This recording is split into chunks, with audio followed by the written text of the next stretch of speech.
Yankees have lost 2 in a row coming into tonight's game, and they are 2-4 on their current road trip. Our Sears Die-Hard starting lineup for the visiting New York Yankees. One of 4 rookies in the lineup. Deion Sanders will be leading it off. Steve Sax will be at second base. Another one of the rookies, Oscar Azoka, playing in right field. Matt Noakes, the designated hitter. He'll be batting cleanup. Kevin Maas, another rookie, is playing at first base. Mattingly is out. Jim Leyritz at third base, another rookie. Roberto Kelly will be in the outfield playing left. The catcher tonight is Bob Guerin. He'll be batting 8th. And the shortstop, Alvaro Espinoza, batting 9th. For the Texas Rangers defensively, they'll have Sierra in right. Speedster Gary Pettis will be in center, and Pete Incaviglia will be around in left. Steve Buechele will be starting at third base. Jeff Houston is the shortstop. Franco makes the start at second, and Rafael Palmeiro at first. Mike Stanley has the distinction of being the battery mate tonight of Nolan Ryan. Of the previous 19 300-game winners, 16 were younger than Ryan, but he's on a wonderful run. He's won his last 5 decisions. The Yankees haven't beaten him since May of 1977. That covers 9 starts before he went to the Astros and since he's come back. A fastball, circle change, and curveball pitcher. The one question is about the back, and Jim, we must monitor that because when it goes, he goes. Yes, he looks into the dugout. He gets Bobby Valentine's attention, and then he comes off the field. And this is not a good bullpen. Jeff Russell with 38 saves last year. Elbow surgery. He is on the disabled list. So let's see if the back will hold up. It obviously is a full house here tonight, and the New York Yankees, remember, they're playing this game. They do not want to be the victim that will go down in the record books as having been the team beaten for the 300th win, especially Dave LaPointe, their starter. Here's Deion Sanders, just 2 hits his last 17 times to the plate as the rookie continues to struggle. Nolan Ryan's ready, and we are underway in the quest for number 300. For Deion Sanders, Tuesday is the day he's supposed to make his mind up whether or not he's going to play football or baseball.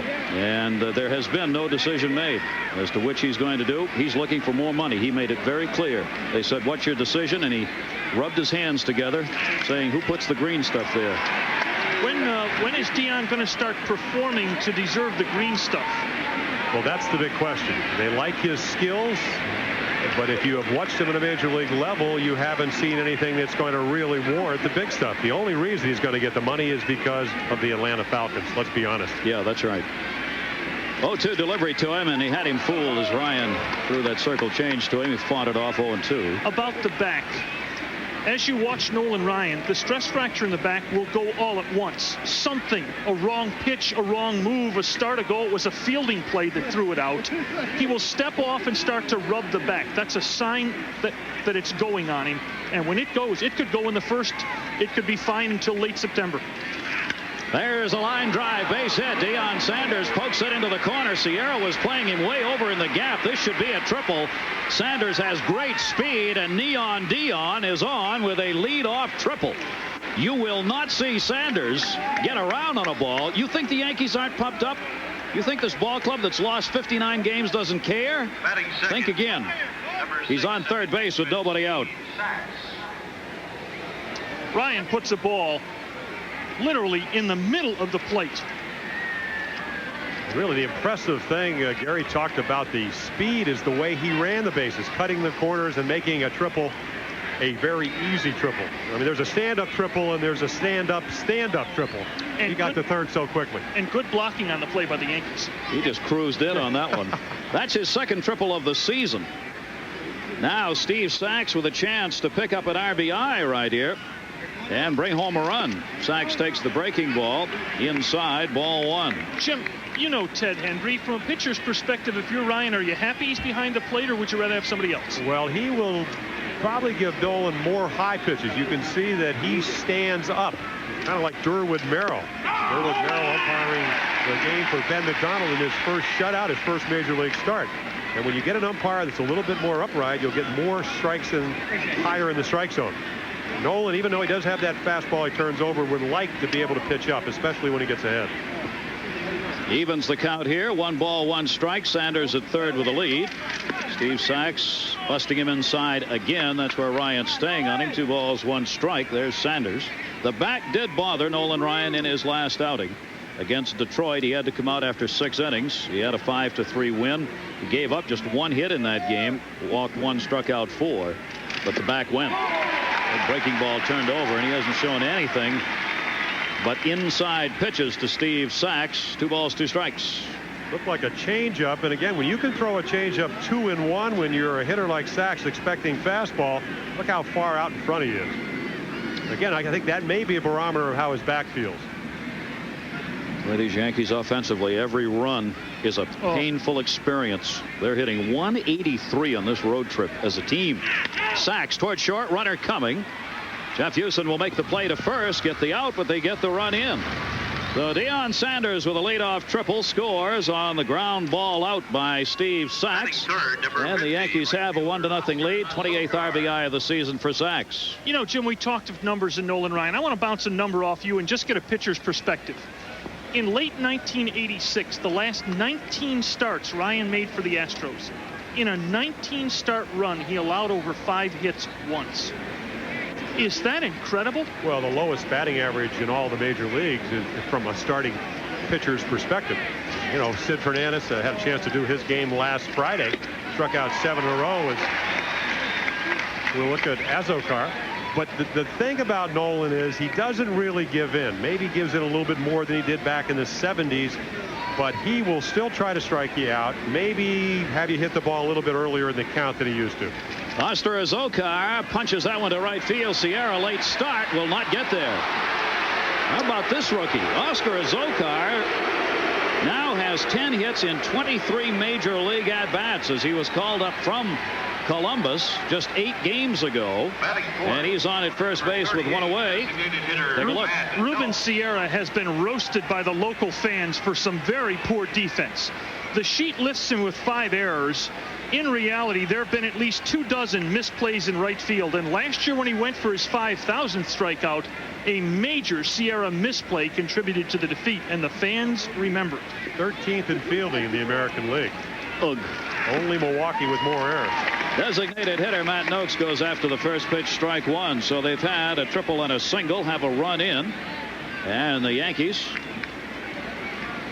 on the board in the first inning. They don't do this very often against anybody, much less Nolan Ryan, who has not lost to them in a month of 300 victories for other pitchers.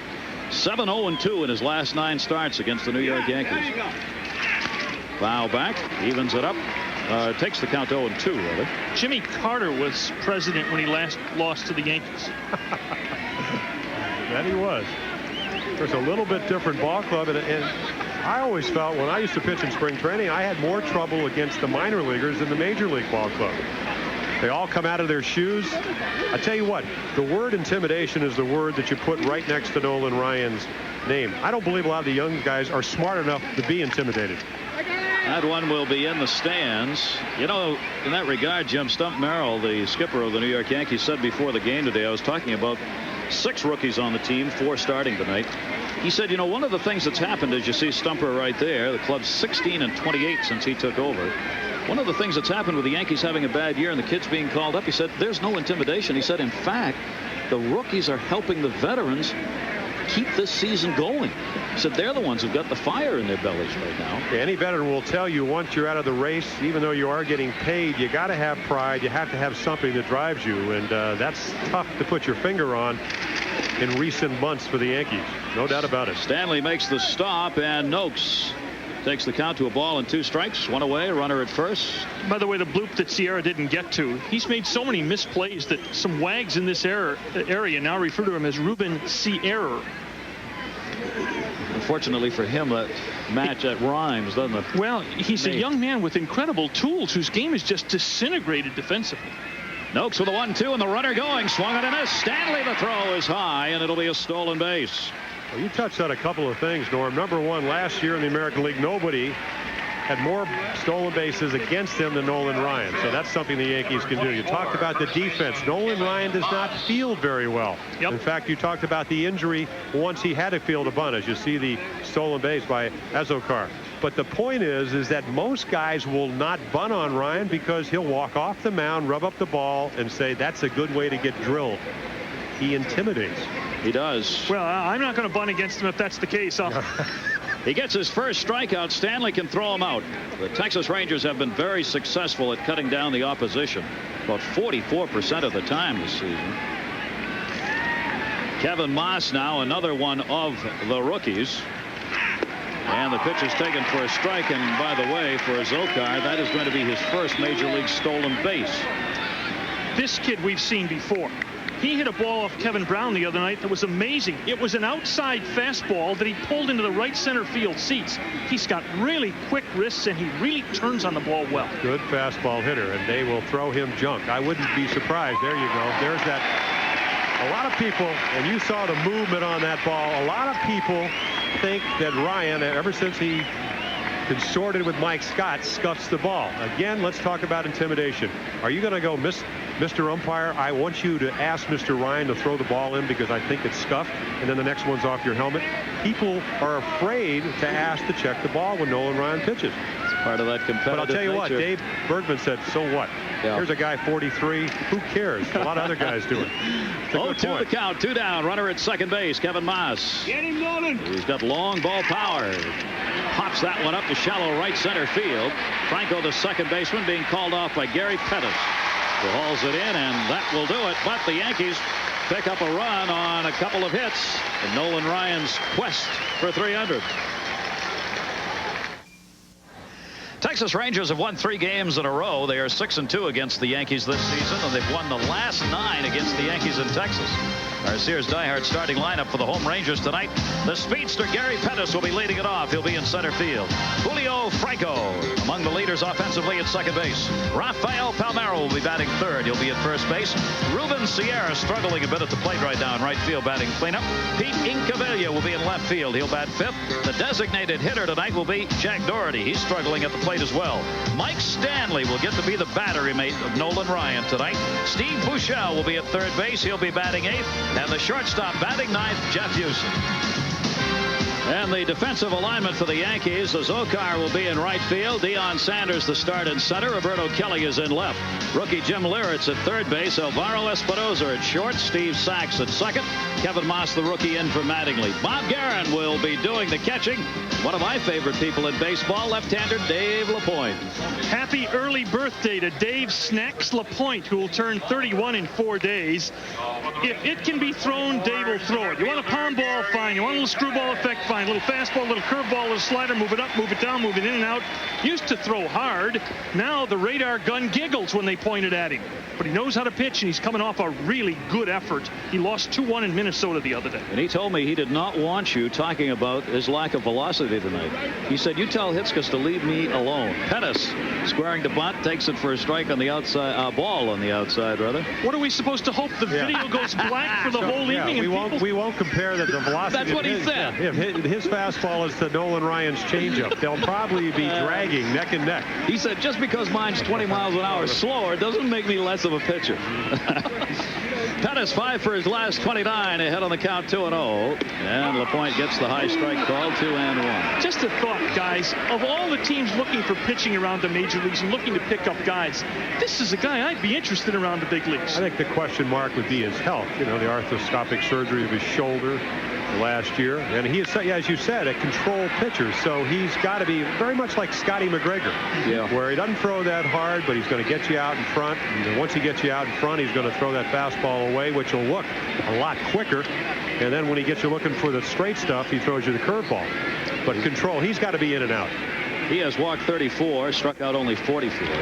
Gives up a lot of hits, 116 hits and 100 innings pitched. So they're working with people on base. And he really wants to, he wants to stay out of this position. Yeah. This position. This is the guy who can run. He's the third best in stolen bases, so you do not want the leadoff man, Gary Pettis. And that's going to be a foul ball off the end of the bat. To say that Dave LaPointe has moved around is like saying Elizabeth Taylor likes to date. He's been with 8 teams in 8 years. When they surveyed the major leagues last year, at the start of the '89 season, 27% of all people in the big leagues can say, I played with him. And proudly so, we might add. 3-2 delivery. Fouls it off again. One interesting note tonight. Nolan Ryan, in 299 wins, has defeated 203 pitchers. He has never, however, had a winning decision against Dave LaPointe or Jim Palmer. So there. It's not too late. Here's the 3-2. Chop foul. 3 foul balls on a 3-2 count by Pettis. You want to go back again? Is that what you're saying? Well, if I get paid to lose, you're going to go in the Hall of Fame. You're going to give that up to go back and pitch again? I mean, you think the 10 other guys that he beat this year wanted to lose to him? Listen, with expansion baseball, you got a real shot at it. 3-2 count. That's another 2 years away, Gary. No, that's all right. They're in great shape. We see in those magazines, half naked. LaPointe ready. Here's the 3-2 for the 4th time. And he walks him. That's the one thing Dave LaPointe absolutely cannot afford. He's going to give up a lot of hits. He can't give any free base runs. Now the base stealer's on. It probably won't hurt him as much as a right-handed pitcher because Pettis obviously a little bit more difficulty stealing against the left-hander. LaPointe, pretty good move. He'll vary it. But you just don't want to walk a leadoff guy, especially when they gift wrap you a run. I mean, you don't expect probably when you're pitching against Ryan to get a run anyway. This Texas team has been murder on left-handers. They're 17-12 against left-handed starters, but most impressive, they are batting as a team .272 guys, off left-handers. This team was hitting .230 as a team in late May. They're now up to nearly .260. You have to hit the ball hard for a long time to get it up. They've been doing that, and then of late have kind of dipped off a little bit over the last week. Well, you know, the strange thing is this club has now won 27 of 43 since early June. They're the hottest team in the American League the last 7 weeks, and they've done it with Franco slumping, Sierra slumping, Doherty slumping, and Incaviglia slumping for the last 2 to 3 weeks. And they keep winning somehow. LaPointe waiting as Franco was checking at third for the sign here with Pettis to see if he's going to be running. And he's obviously going to be concerned and will hold him. Ricky Henderson leads the league with 44 stolen bases. Yvonne Calderon of the White Sox with 25. Then Pettis with 24, Sachs with 23, and Kelly with 22. We have 3 of the top 5 base stealers in this game. But as you said earlier, this Yankee team is extremely difficult to run against. They lead the major leagues in throwing out runners. 44% is just an incredible percentage these days for throwing people out. Yeah, well, Guerin can throw, and he will. Of course, this is a great offensive situation because Franco handles the bat so well. And I got to think whether Pettis steals or not, eventually you're going to try to get the runner to second because Franco will hit behind him. Valentine, a lot of options as a manager of the Rangers. 0-1, runner not going. Good off-speed breaking ball. Or as they say, how can you tell when it's an off-speed pitch with Dave LaPointe? And the count's 0-2. Dave, we're just kidding you, guy. You can't run on him. And did you see the slide step? I mean, direct step to home plate. Ryan takes that high leg kick. LaPointe, left-hander, he's looking at you over at first, and then he goes right to the catcher. Pettis will probably be closer to first base than second if he tries to steal. A safe bet to get back to first. 0-2, and he had LaPointe's move that one, a soft toss. We should mention, as you look at first base, Kevin Moss is playing first. Don Mattingly took himself out of the lineup tonight. Here you take a look at the move. Just a soft toss. Mattingly's back is really acting up, and they expect him to go on the DL. He's going to have to be examined. He is really hurting. He can't play. He went into Stump Merrill's office and said, I can't go. Boy, did they have Pettis fooled. Pettis was going back to the bag on that pitch out. 1-2. Take a look at the move. Well, the key is his right leg. If it comes across the pitching rubber and it's just about right on it, then he has to go. Pettis not knowing which way to go. LaPointe with that little toe flick toward first base. 1-2 the count. Nobody out. There's Pettis faking the out. It gets away from Stanley. He will throw, but he hasn't got a chance. So that'll put him on as Guerin tried to come up with that. Couldn't quite. Bounced in the dirt. And it puts the runner down at second base. And he was not going on the pitch. Guerin almost appeared to be crossed up by that pitch. He seemed to get a late move back over to the inside. I think what happened, Norm, he didn't expect it to bounce about 2 feet short of home plate. And again, when it does, it's not a curveball, so you don't really know if it's going to come up or stay down. So if you're catcher, you try to stay down because it's a lot easier to come up than go down. That one just stayed, and he couldn't make a play on it. Now the Rangers are in great shape because Franco naturally hits the ball so hard to the right side of the field. Espinosa moving in on the base runner, turned that one over, got the foul tip. It was held onto by Guerin, and LaPointe gets his first strikeout, one away. LaPointe does something strange with a palm ball. He gets a screwball effect out of a palm ball grip. It's a really weird pitch. A little bit more pressure on the middle finger and the fourth finger. And what happens is that it does come off your fingers like a screwball. Now that screwball right there, 73 miles per hour. Getting it up there, isn't he? Well, the difference, though, and it's the key, and I was talking to Matt Noakes, who's not catching tonight. He's the DH. I said, is there a difference between the fastball and the changeup? Because that's important. He said, yes, there is. Keep the pacing, the timing off of the hitters. Runner in scoring position. Yankees leading 1-0. Rafael Palmeiro. And LaPointe will fake the throw to second base with Espinosa moving in behind Pettis. Palmeiro, one of the leaders offensively in the league. 4th in hits, 5th in average, 8th in runs. He's putting up some big offensive numbers.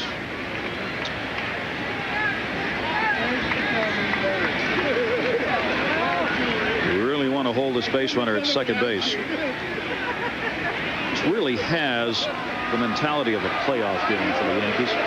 They do not want to lose this game. It is not just another game in a very long, difficult season for the Yankees.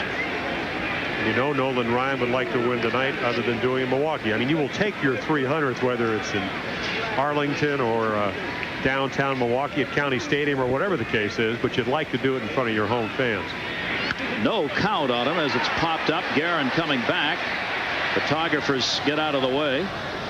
And it's a foul ball. 0-1 and 1 away. Great to have you with us here in Arlington, Texas. Gary Thorne, Norm Hitzges, and Jim Palmer on this very special night as Nolan Ryan goes after victory number 300, trying to become the 20th major league pitcher ever to do it. There are 26 ENG camera crews here. There are requests for more than 200 press credentials here. They have sold out the stadium for the 5th straight home start of Nolan Ryan. Oh, it's just like a playoff or a World Series. I mean, that's what it looked like on the field before the game. Bobby Valentine, his numbers with the Rangers. Palmeiro lofts that one to right. Off and running is Pettis, played by Azocar, who makes the throw. They hold the runner, doesn't hit the cutoff man, and down goes Palmeiro to second base. Azocar in right missed the cutoff man, and they had already held Pettis at third, so that takes away the chance for the double play. I don't believe Oscar Azocar ever intended to look for the cutoff man. If he did, he missed him by about 50 feet. An emotional response to Gary Pettis. Dave Oliver saying, hey, we got a guy coming up right now, Sierra, that can and is hitting much better from the right side. Why take a gamble? And the bad news is not only did they not get the Pettis safe at third because he stopped there, but the runner goes to second. And now you have the go-ahead run at second. With one out and the Yankees up 1-0, the Rangers can respond here in the bottom half of the first inning. Sierra's got the opportunity for a couple of RBIs with a base hit. And you know all those hits and runs will be measured by Nolan Ryan, who himself said, I am nervous tonight. LaPointe bounces that one. Guerin makes the stop. There's Pettis, base runner at third. And Palmeiro, credit him with a single. He goes to second on the throw.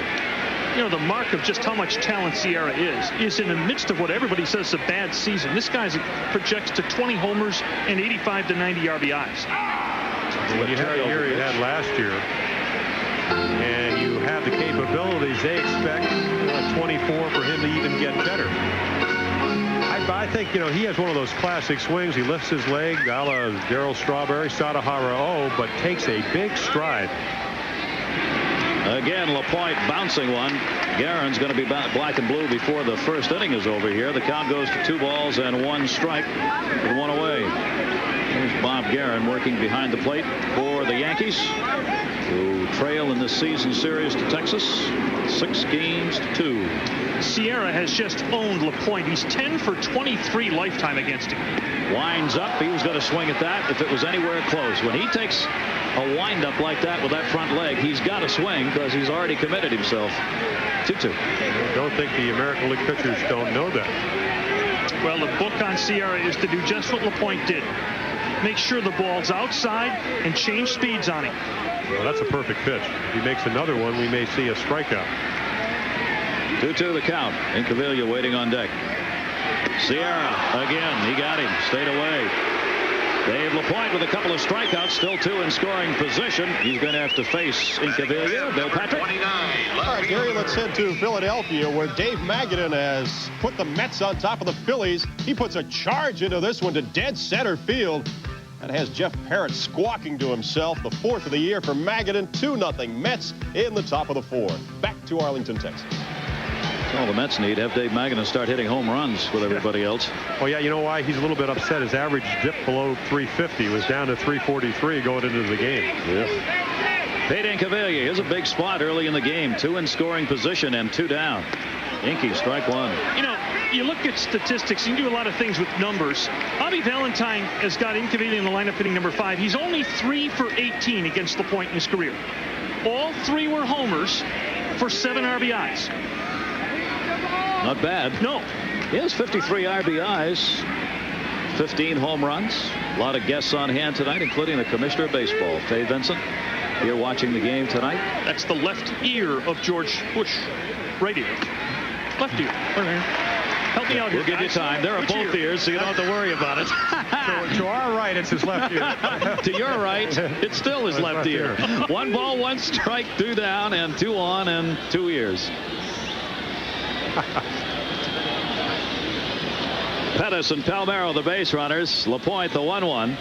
Incaviglia up high, 2-1. Well, I guess we could say that George is all ears tonight. Oh, is that bad? Oh, my gosh. Well, you know, I had to ride on the elevator twice. You got time to think on this elevator, don't you, Jim? Yes, you do. I mean, after the first or the second lurch. I think we hit some wind shears in that elevator tonight. What, 45,000 plus on hand here tonight? Right, and 1 elevator. And 1 elevator. As they've jammed them in. 2 ball, 1 strike delivery. Incaviglia, center field. Deion Sanders will not get it. It'll score 2. Pettis and Palmeiro. And Inky comes through. And the Rangers lead 2-1. That's why he's in the lineup, Norm. Pete Incaviglia is deceiving. His average is low, but he produces a ton of runs for this club. He's made himself a really nice defensive outfielder. But speaking of defensive outfielders, Deion Sanders played this ball on cat's feet in center field. Yeah, you'd think that he would try to catch it. I think he got fooled. The ball may have knuckled. And a ball that looked like with his speed, if he charged, you got a chance. You know the 2 runs are going to score with 2 outs. But again, we've seen 2 plays in the first inning that I got to peg up inexperience. That's right. Balls that should have been caught in the outfield. Here's Jack Doherty, the DH. Incaviglia now with 55 runs batted in. The leadoff walk to Pettis is costly. And Palmeiro's base hit, moving down to second on an errant throw that missed the cutoff man, put him in scoring position. These are the things that make the difference. Doherty waiting. LaPointe up high. Jim, we were talking about that before the game. The little things that just go by the boards. Like everyone will forget what happened here, but here in the first inning we've had plays that weren't made that are making a difference. And it's a 2-1 Texas lead.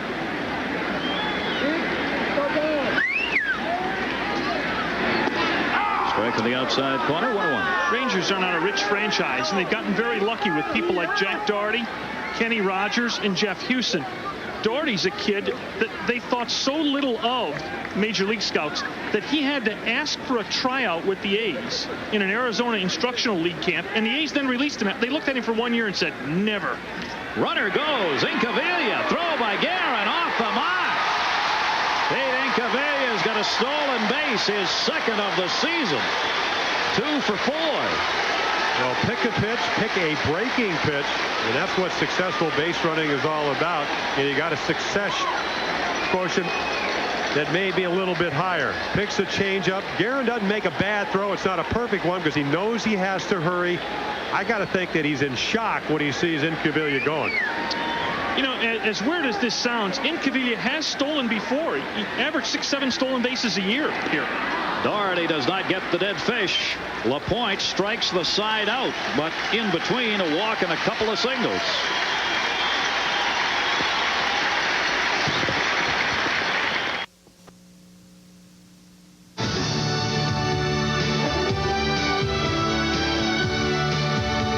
The country boy from Elvin, Texas, didn't like the Big Apple very much when he pitched for New York, but he had a winning season in 1969 when he went 6-3, a reliever and a starter, and a 7-inning relief performance against Atlanta in the National League Championship Series. It was the miracle year of the New York Mets, and Nolan Ryan was part of it. Colossal's a good word for Nolan Ryan. Yet, you know, as Ruth Ryan looks on, Nolan Ryan has never won the Cy Young Award. Jim Palmer's one of the reasons for that. Season when he had a chance, Jimmy won it. Well, we just saw that blurb from 1969. What I remember about Ryan is the World Series. We lost to the Mets. They win in 109 games. And the Paul Blair, I mean, a terrific year, one of the best breaking ball hitters at that point in his career before he got beamed. He was in our dugout when Nolan dropped a curveball off on him for strike 3. Well, that's the only World Series he's ever been involved in. Had no record. Jim Leyritz, Yankees rookie infielder and outfielder, takes the strike on the outside corner. Leyritz is struggling at the plate right now. What you're seeing with these Yankee rookies who are position players, they are having to learn to hit at the major league level, and that's tough. Ooh, Leyritz right at his head, and it hit the bat. 1 ball, 2 strikes. By the way, gentlemen, as you see Leyritz get a strike he didn't need to give up. This note from the Ranger press room, an all-time new record for press meals tonight. Strike 3 called. Nolan Ryan, second strikeout. They served 308 meals to the press tonight. How's that for incidental information from the Rangers? And I didn't even get one. No. Just think if we had time to eat. That's unfair. Leyritz knows about the 95-mile-an-hour, but that one's unfair. Yeah, but does he know about 10 Henry ample strike zone? He said the ball was inside. It probably was, but I'll tell you what, I think tonight the rookies better defer to the veteran. They better swing the bat. Roberto Kelly went away, nobody on, and Kelly does swing the bat on the heater and doesn't catch up to it. 93 miles an hour on that fastball. This is the Yankee with the most success of anyone against Ryan, albeit he's only hit 7 times against him. He does have 4 hits. 0-1 to him is fouled back. Ryan's ahead on the count, 0-2. Yeah, I think Nolan probably has a sense of that, Norm, and what will invariably happen if Nolan pitches a couple of more years is that he will, after throwing a couple of fastballs away, come in up and in. Dust him, so to speak. Hello. And all of a sudden he just loses that comfortability at home plate. 0-2 delivery to short. Jeff Houston, long throw, 2 down. Pretty good shortstop right there, Jeff Houston. The motion. Jimmy? Well, people think and wonder why can a guy pitch all the innings, almost 5,000, strike out over 5,000 at 43, still be throwing 93 miles per hour. Leg drive, they call it biomechanics in sports medicine today. They tell all young pitchers you want to emulate a guy. You want to emulate Tom Seaver, Nolan Ryan, a guy like Jerry Koosman. You got to give Rube Walker, who was their pitching coach back with the Mets, a lot of credit. They use the total body. Takes a lot of pressure off your arm.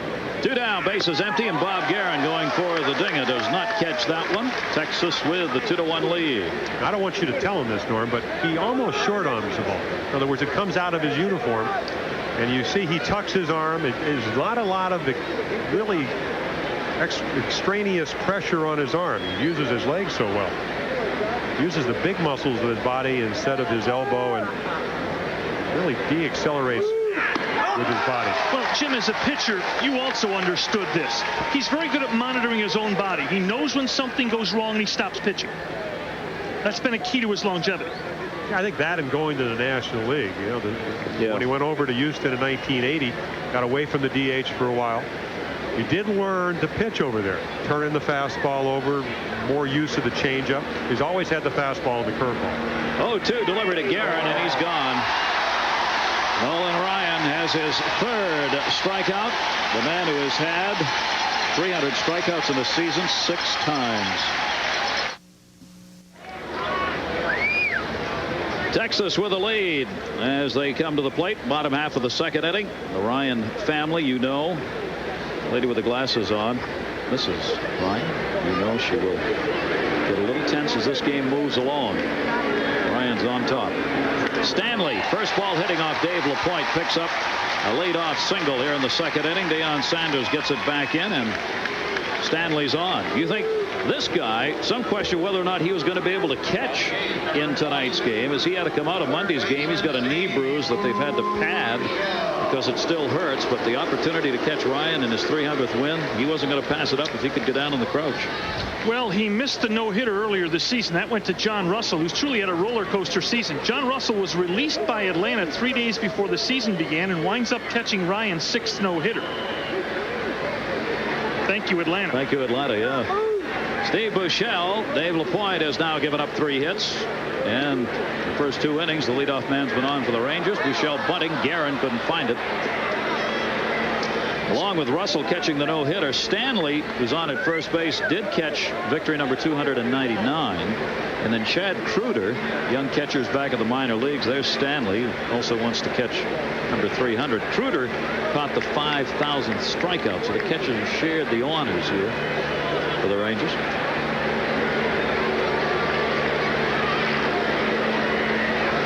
Count on Buechele. Up high with it, 1-1. Buechele early this year got hit in the wrist by Eric Plunk, and it fractured the wrist. He went on the disabled list, came back much too soon. The wrist was bad. He could not swing the bat. Went back on the disabled list, then to rehab, and finally it's well again after about 2.5 months. Batting just 150 in 28 games since the DL. Says it doesn't hurt. Says he has the strength that he had last year. And he was a home run hitter in the middle teens. But what I like about him is his defense. Scott Coolbaugh, he tried, came up, went back down, played a little bit better, but does not have the range. 1-1 is popped up third base. Lawrence puts that one away. One away. Stanley will play a stay at first base, and Jeff Houston will be coming up, and we'll check in our Baseball Tonight studios. Bill? All right, Gary, let's head to the vet in Philadelphia, where the Mets are pouring it on. Top of the 5th, the pitch to Kevin McReynolds. He sends it to left field. Somehow it sneaks through Carmelo Martinez and Lenny Dykstra all the way to the wall for a 2-run triple. Hojo scores. Darryl Strawberry right behind him. And the Mets continue to rattle Jeff Parrott's cage, Gary.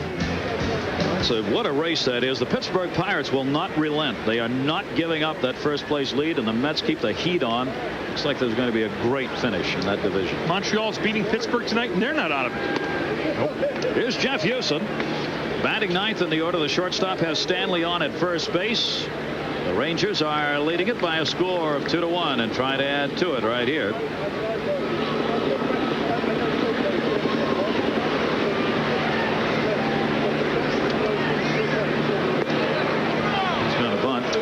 Bunting for a base hit. If Alomar, the Cleveland catcher, weren't having such a terrific rookie season, this young man would be a contender for Rookie of the Year. Houston's come over and has given them extremely steady play. Yeah, especially at a key position. Jeff Kunkel, they've tried to give him the opportunity. He's been hurt, not hitting like he did last year. Very impressive, Jeff Houston. Dave LaPointe with a 2-0 count and one away. And that one misses up high. Well, he's the kind of guy, Jim, he's not a scouts player. You've got to see him every day to like him. He doesn't have high speed. He doesn't have great range. He doesn't have a gun for an arm. He doesn't have much power. But you watch him for 2 weeks and you say to yourself, that kid can play. 3-0 he'll take. And he takes for the walk. Second walk given up by LaPointe, who has 3 strikeouts. And again, Dave LaPointe will work with runners on at first and second and just 1 out. Center fielder. It's a major downer for a controlled pitcher like LaPointe to not be able to throw a strike on 3-0 is a major downer. And he's got to face the other man. He walks the leadoff batter, Gary Pettis, coming to the plate. LaPointe lifetime, 5 wins and 7 losses against the Texas Rangers for the different ball clubs he's worked for. Yankees have to be alive here. They got Moss playing far back at first base and a left-hander, and Pettis has accomplished it, pushing the bunt down the right side. Well, you see, those are things that with Mattingly you never ever have to worry about. You never have to worry about a guy that's won 5 straight Gold Gloves, about his positioning.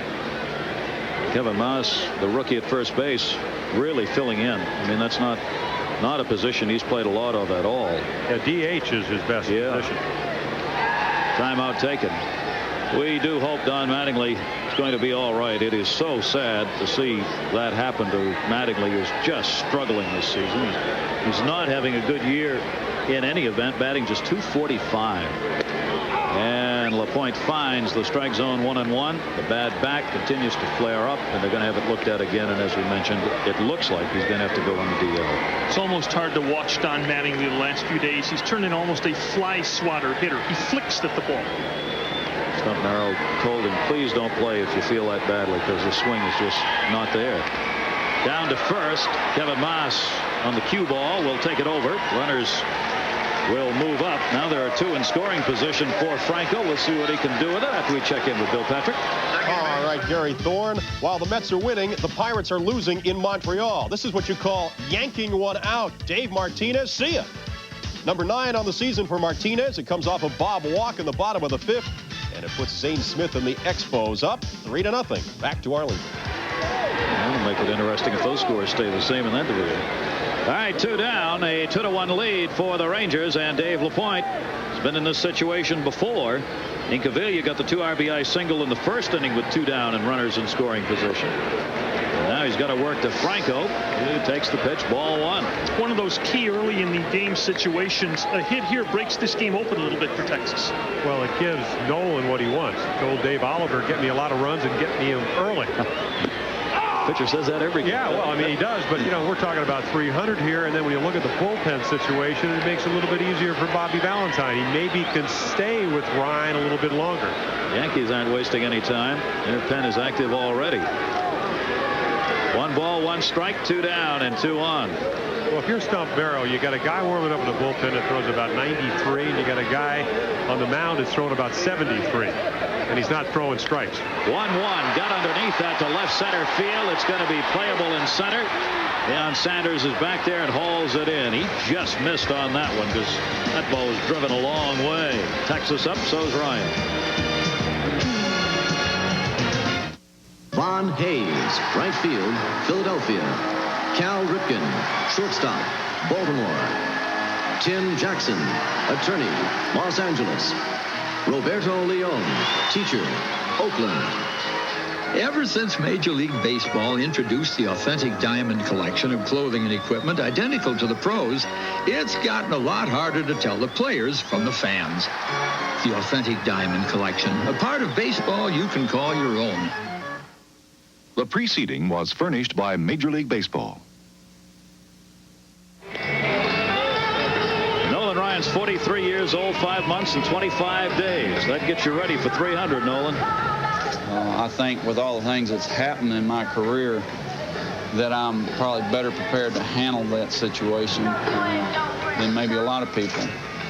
I can remember after the first, second no-hitters, a lot of talk about the Johnny Vandermeer record of back-to-back no-hitters. And I can remember after the second no-hitter in Detroit, honestly trying to go out and throw a no-hitter for the first time and getting into the 8th inning and losing it. And I think going through those experiences that you learn that you can't be distracted and you can't go outside of what your routine is and what your perspective is and what you have to try to achieve. And so I think all these things that have happened in my career probably make me better prepared to handle a situation of this sort.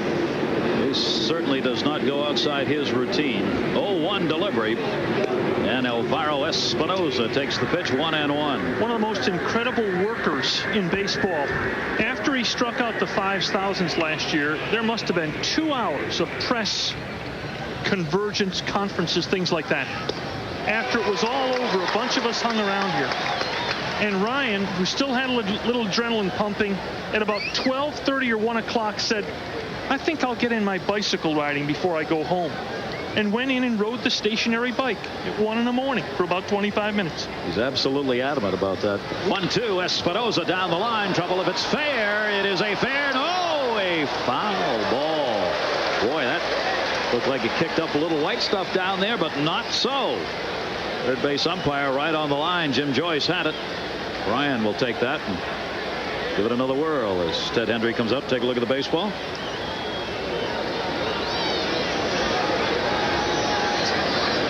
How close was it? Well, not as close as I thought. McEnroe wouldn't have argued on that. That's how far. Yes, he would have. Yes, he would have.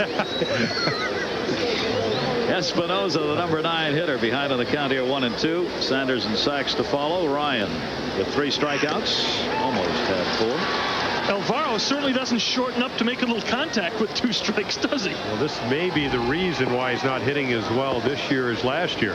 Good high ball hitter, and I think the league has adjusted to him. And they just talk about getting the ball down, so then he has to create the leverage. This whole Yankee lineup tends to do that. Missed inside with it and had him fooled. This lineup will just swing away. Not a lot of discipline. Doesn't walk at all. Yankees worst in the major leagues in walks. They've drawn only 218 walks. That's way below everybody else in the big leagues. 2-2 delivery. Espinosa foul tips it. They don't score runs. They don't hit. They're last in slugging. They're last in on base percentage. And you think they're missing people on base? Not so. They have the fewest people left on base. They've had no offense. It's just 94 that Alvaro gets a nip of, that also gets a nip of Stanley. Well, it may sound simplistic in baseball, but if you don't put anybody on base, you're generally not going to score many runs. Good point. That does work. That's a heck of a point. Yeah. Here's the 2-2 by Ryan. The Express. There's 4. He came into the game with 126 strikeouts, 3rd in the league. He now has picked up 4. It's 130 Ks. Accomplishments. Those are the low-hit, no-hit games of his career. The 19 seasons of winning 10. Look at it. You know who's second in number of double-figure strikeout games? Ryan has 202. You know who's second? Koufax with 97 is next in line. That is such an amazing stat. He's got a few of those. Deion Sanders. This will be a tough play. Jeff Houston with a speedster going. Didn't get him. That is one of the few times a head-first dive will get a base runner in safely. Sanders has tripled and now singled.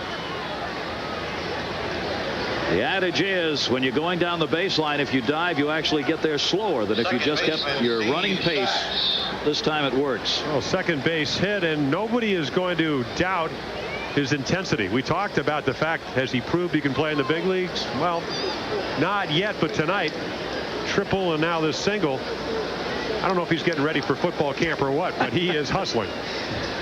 Deion Sanders is on, and he has 2 of the 3 hits for the Yankees. Sachs had the RBI, driving Sanders in the first with a ground ball out. Deion's running up high. Stanley couldn't get it out of the glove.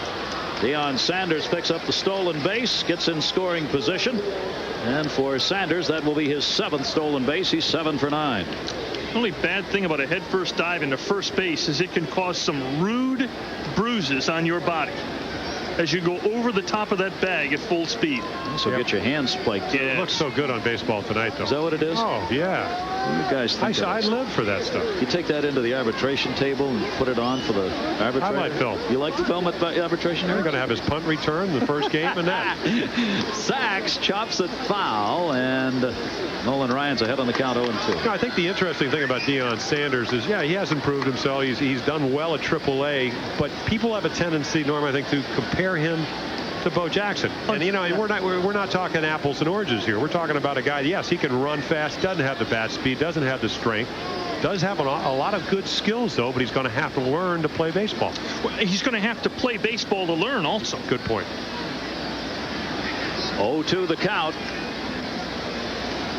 Sachs off the fist. Great stop made. Buechele thrown a third, and he did not get him. They played it to Houston, the shortstop. Deion Sanders got underneath the attempted tag as Jeff Houston could not get in position ahead of the runner. And Nolan Ryan's being chipped at here as it'll be Sachs at first and Deion Sanders at third. Well, this is, first of all, a terrific stop by Buechele, who goes deep to Spirit. And then wonderful hustle by Houston and by Sanders. What is Houston even doing here? Well, just heads up play. You talked about it last year. Montreal stole 30 bases. The Rangers are real lucky to get Houston, and the only reason they got him is because Montreal needed a left-handed pitcher. Drew Hall going up there, and Houston coming down here to Texas. Heads-up play. That's a play that Mark Belanger used to do. Runners at first and second, ball in the hole. You don't have a play at first and second. You get the force at third, and for some reason, Brooks Robinson would be at third base. Constantly amazed me. That's a single, by the way, for Sachs. That one is popped up, and there'll be no play as Azocar, who singled his first time up, goes after Ryan's first delivery. 4 hits now for the Yankees. They have runners at first and third with 1 away here in the 3rd inning. Gentlemen, about a player who's not in the lineup tonight, wouldn't you think somebody'd be attracted to pick up Jesse Barfield? He's gathering dust on the bench on this team. He's a pretty good player. A lot of money. Not the hitter he used to. The wrist problems that he had about 3 or 4 years ago have really caught up with him. Well, you know, capable of still playing a good right field, but a lot of strikeouts, Norm. They may well be shopping him with the rookies getting the chance. Azocar, throw over Sachs, was leaning the other way. That was close. Well, the Rangers have to be careful here. Obviously, the feeling is here's the tying run at third base. That's the lead run at first and an extremely good base stealer in Sachs. Stump Merrill's got a possibility of doing some things here. You could straight steal with Sachs. You could double steal with Sachs and Sanders. I think you got to do something, mainly because Sachs does steal well. You want to annoy Nolan Ryan. He does not like to be taken out of his rhythm. Base stealers will do that. He doesn't want to throw to first, even though you have to do it in the modern era. Sachs is a very good base runner. He knows how to draw the throw, get the lead. He's 4th in the league in stolen bases. You see, Nolan is like Dwight Gooden. He has the capability to get the strikeout. So the stolen base is not going to hurt him. That is a foul ball by Azocar. Just won't hurt him as much as it does other pitchers. Back to third, Deion Sanders. Azocar is 25 years old from Caracas, Venezuela. For this rookie who has been in pro ball since 1987, he is a converted pitcher. Azocar was doing some pitching 84 through 86, and then they made him a fielder and brought him up, signed as a free agent. Yeah, so, good numbers too, 14 and 6. 14 and 6. So he better be able to hit. So now he's playing right field for the Yankees. Yeah, the book on him is basically Yellowstone National Park. That's his strike zone. Anywhere. A bad ball hitter. We saw he hit one over his head the first time. Oh my. Well, that's not Nolan Ryan in the 70s. Well, you said Ted Henry had a big strike zone. Well, not that big. 0-2. Sachs goes. Popped up. That is playable at third. Sachs trying to find the ball, heading back to first base. Buechel's got it. And Sachs will get back. So Azocar pops up to Buechel. Sachs was all the way down to second base before he realized where the ball was. 95 on the gun, that pitch. Realize the Rangers used the high gun here. So that means he's thrown anywhere from 90 to 92 at age 43. The most remarkable pitch I saw Ryan throw last year was he pitched on a night where the heat was 96 when he started. He goes into the 9th inning in a crucial spot. He leans back and throws back-to-back 96s in the 9th inning after he's thrown about 120 pitches. He used to always have the ability to reach back and get something else. Now he has the ability not only to reach back like he just did there, but also take something off. Matt Noakes now with a 2-1 Ranger lead. Ryan fists him, and it's foul back. 2 down. Runners at first and third. Sanders and Sachs, and each team's getting opportunities here early on in this game. Jimmy, let me go into the mind of making you the manager. In this situation, do you just say, hey, let Noakes flail away, or do you think of putting something on with Sachs and Sanders here? Oh, you can do that, but then again, you know, who's he going to pitch to? I think right now that you can walk into second. Mike Stanley behind the plate is not going to take a chance of risking and throwing the ball away. So he's going to check the runner at third and very cautiously. There he goes. Fakes the throw. Deion Sanders not off the bag, and there's the stolen base. You know, that's something you just know is going to happen. And what this does, it takes the force away from the defense, the ball in the hole. Noakes doesn't run real well. It does put a little more defense of pressure. So a lot of ways to look at it. You got to take it. Go ahead, run now, Steve Sachs. Yeah. 24 stolen bases ties him with Gary Pettis for third in the league. And another big situation here is the teams with runners in scoring position, both of them looking for big hits. And the Yankees have been looking for the big hits all year. 1-1, 2 down. popped him back. No play on it. And the count goes to 1 ball and 2 strikes on the designated hitter, Matt Noakes. Well, Norm, you had a chance to see Noakes catch a couple of years ago when he had 32 home runs. Loved the ball out over the plate. The next year they started moving the ball in on him, throwing him more breaking balls. Hit 16. Then it went to 9 with a knee injury. And the book on him is you really want to crowd him. He's gone into a little bit more of a severe crouch. And with a 1 and 2 strike count on him, we'll see how Nolan pitches him. You can tell where Stanley's going to move. 1 ball, 2 strike count. Ryan got it in left field. Incaviglia finds it. Ryan's out of it. No runs, a couple of hits. 2 are left on base. Nolan Ryan is pitching on the best day to win. The full house on hand as Palmeiro steps in against Dave LaPointe. Grounds it down to first. Kevin Maas has it. He'll go to the bag himself, and there's 1 away in the bottom half of the 3rd. Mentioned for Nolan Ryan, this is the day to win. Wednesdays throughout his career have been his best days. He has 52 wins on Wednesdays, more than any other day of the week, and ironically happens to be a Wednesday, but he's going after 300 here tonight. Ruben Sierra struck out his first time up against LaPointe. Norm, you've been around Nolan a long time. There's some, I guess, speculation that maybe with the bad back, the stress fracture that he says that would take 5 weeks to heal. Do you think he'll do a lot more pitching the rest of the year if he wins?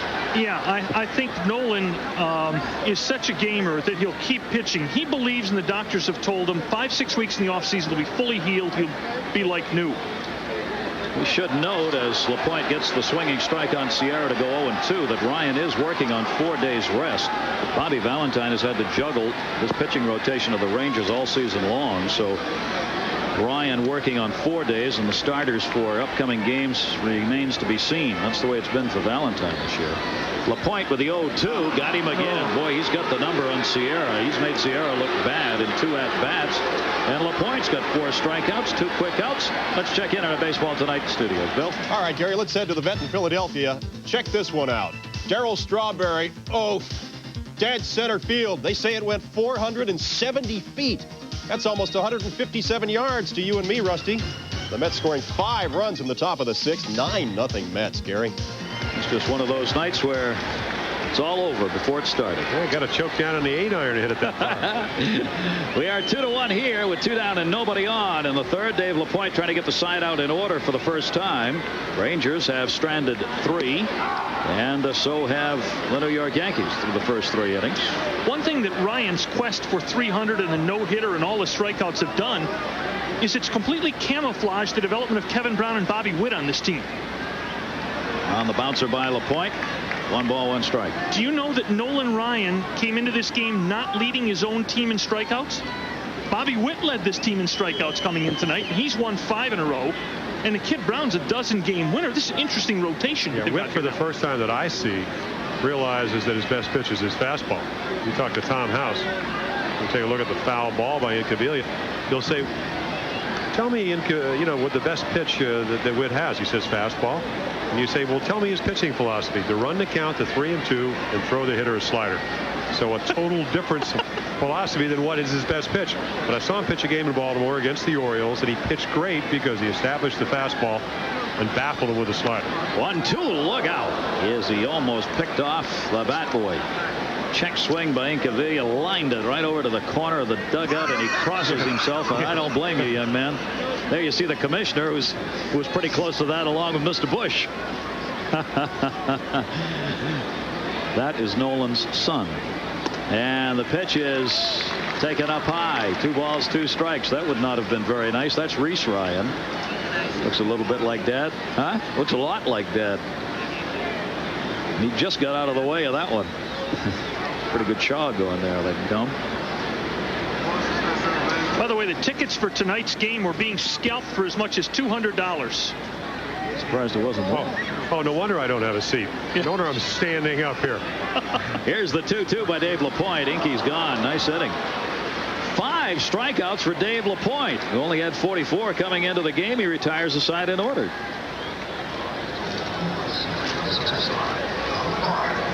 Sierra's made a nice adjustment, hasn't he?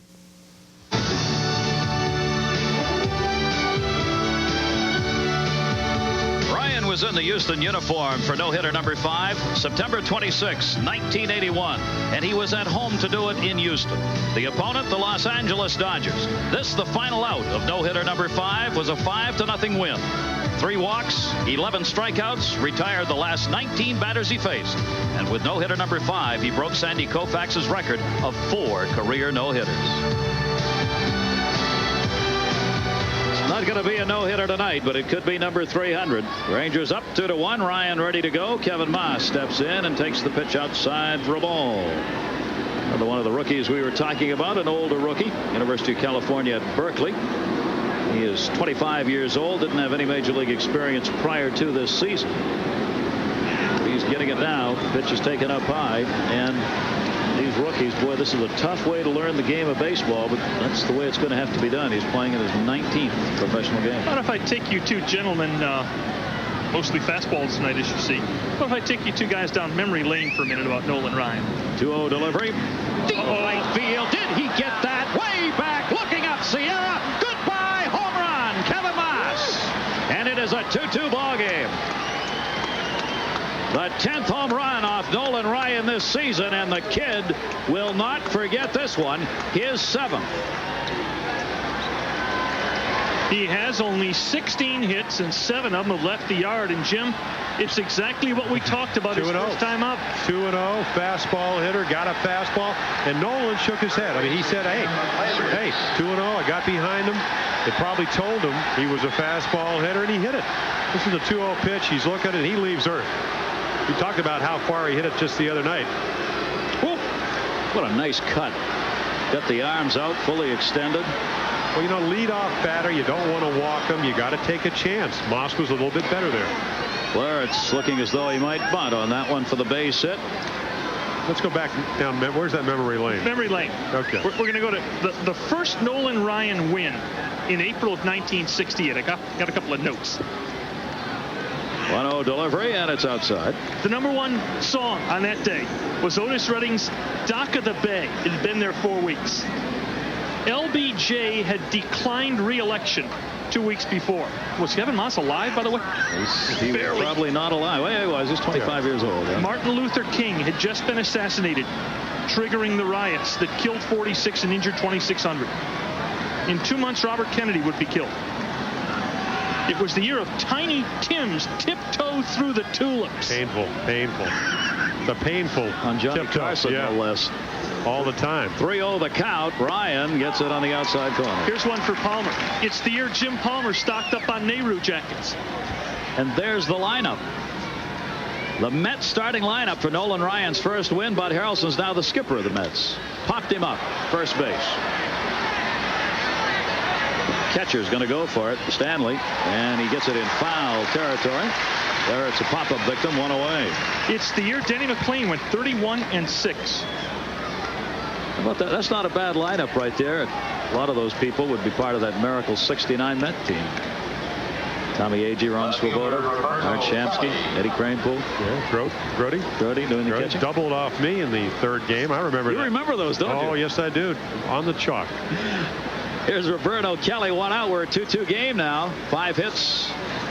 Ooh. Yellow. Kelly leaning in. Besides, you better lean back. Well, what happened last time? Line drive to shortstop. You said he hits him well. Nolan doesn't forget these things. He probably remembers that lineup too back in '68. I'm sure.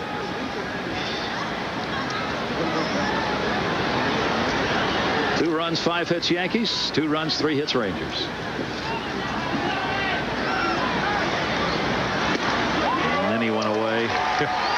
The average American income that year that he won his first game. Oh, you're really going to hurt us. $8,600. A home, an average home in America, costs $24,700. We'll buy a garage today if it's on sale. How much did Nolan Ryan earn his first year? Peanuts. $7,000. Well, that was the minimum salary back then. Yeah, $7,000. He and his wife lived with her folks in the off season because they couldn't afford a home.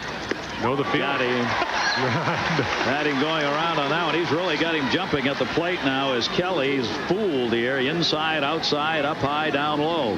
2-2. 2 last notes. Gasoline was 34 cents a gallon. And they get a box seat to see Ryan win his first in the Astrodome. Cost $350. That's the same, isn't it? Foul back, and the count stays at 2-2. Getting to see, if you're lucky enough to get a ticket here tonight, Norm said might have cost you a couple $100 or more. Lots of advertisements in the paper today by the agencies who held tickets, selling them today.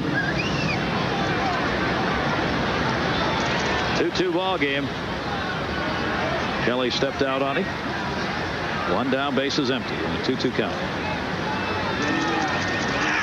Kelly gets a hole of one. Deep left field, way up in the air. Incavilla back at the wall, looking up. Goodbye, home run, Roberto Kelly.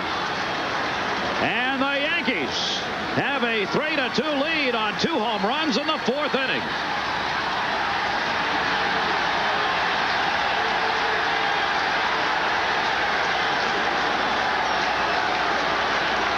Jim, the pitch is very uncharacteristic for Ryan. It's a fastball up with almost nothing on it. 2 strikes. Similar, except that the count is a little bit different, to the home run that Kevin Moss has. This is number 5 on the year, Roberto Kelly. Again, when you throw a ball that much in the middle of the plate, 2-2, that is not Nolan Ryan. He did not intend to do that. He'd given up 9 home runs coming into tonight's game. With that home run by Roberto Kelly, 2 here tonight. 2 in this 4th inning, Moss and Kelly. And the Yankees are back on top by a run. Guerin will hang loose, takes the strike on the inside corner. Remember, this is a Yankee team hitting 183 on this road trip and coming up with almost no runs at all. They have been shut out 9 times this season. 0-1. Scooped by Stanley, 1-1. You know, of all the celebration, all the people here to see Ryan, and I think most of America cheers for him to do it, you got to wonder what John McMullen, the owner of the Astros, is thinking, who decided not to re-sign this guy last year and has blown the Astros' ability to see win 300, strike out 5,000, no-hitter number 6, and so on. 1-1. Well, I'll tell you, John's position, he has been steadfast on it. He is not going to pay the kinds of money that are being paid to Major League players today. He's just not going to do it. And he didn't do it with Ryan. It's going to be tough to compete. That's just the obvious answer to that. Here's the 2-1 by Ryan. Ready to climb the ladder on that one. And Guerin's even at 2-2. He helped him out. No, difficult situation for Nolan. Back undoubtedly, it's not as good as it should be. He knows that it's a full house. Wants to give them the 300th win. Wants to get it. How long does he go? How long does he try for it? How long does he before it affects his next start? Got a 2-2 count here with 1 out. Guerin, he's going long ball, but he never got it. And Nolan Ryan has 5 strikeouts, and there are 2 down. Guerin has struck out twice now as they chalk him up here at the K corner here in Arlington. Here's number 5. It's the first time he's ever gotten Guerin tonight. First time he's ever gotten Larich tonight. He's now up over 1,100 different men he struck out. He got me once. Did he? You're on that list, Jimbo. Yeah. He also threw me a 3-2 curveball back in the 70s for ball 4.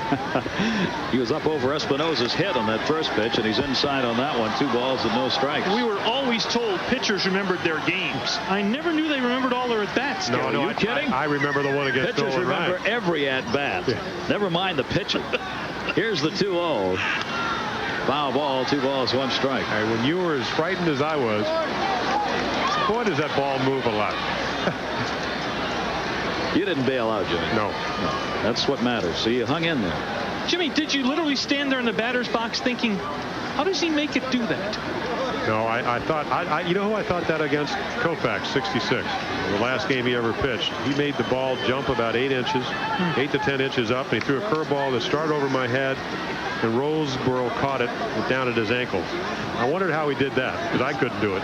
Here's the 2-1, and Espinosa goes after it, 2 balls and 2 strikes. Made you feel bad, didn't it? Yeah, the tough thing about Ryan is that when you talk to hitters, and if you ever hit against him, you just don't ever know what's coming. I mean, you can't sit on the fastball. I mean, you can look for the fastball, and that's most of the way hitters face him, but you just don't know what's coming. You can't be sure. And he moves it around so well. I mean, he pitches, as you were talking about. He's a true pitcher, even more so now than before. But he's very stubborn. I mean, let's be honest. Andy Etchebarren, former Oriole catcher, went over to the Angels, and he said Nolan back then said, 3-0, Andy. I don't want you sitting in the middle of the plate. Sit on the corner.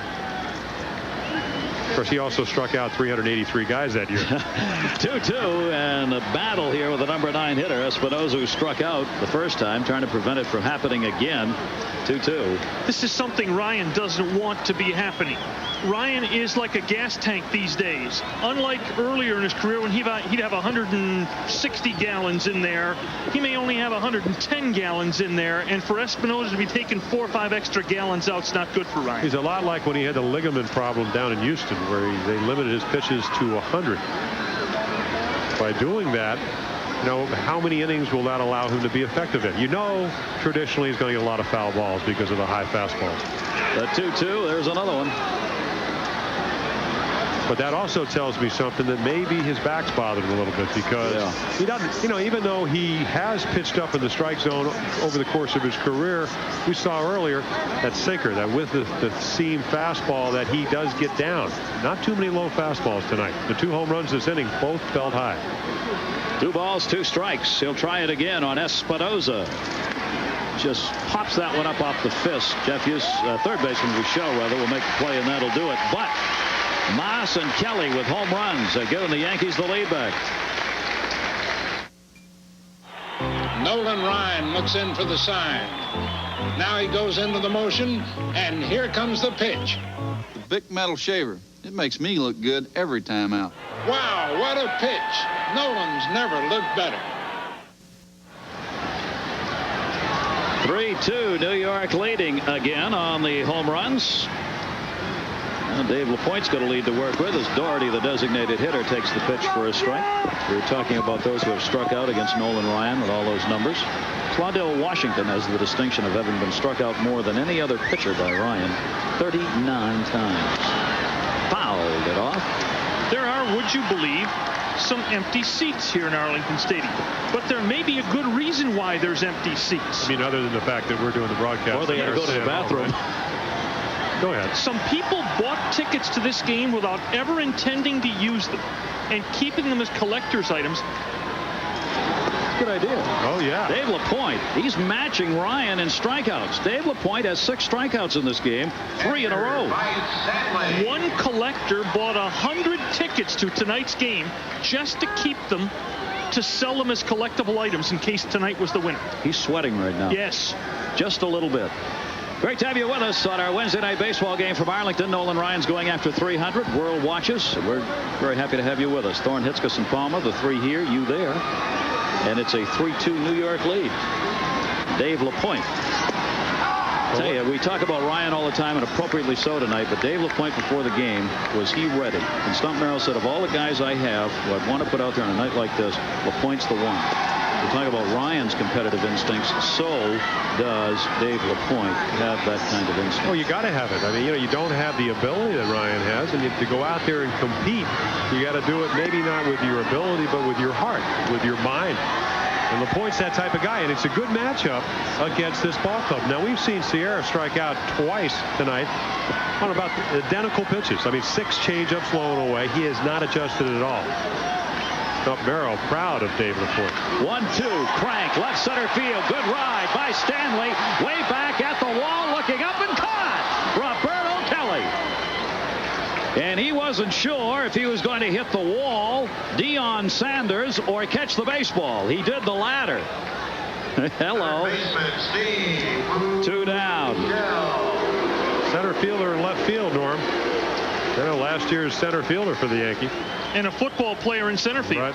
Both guys can fly.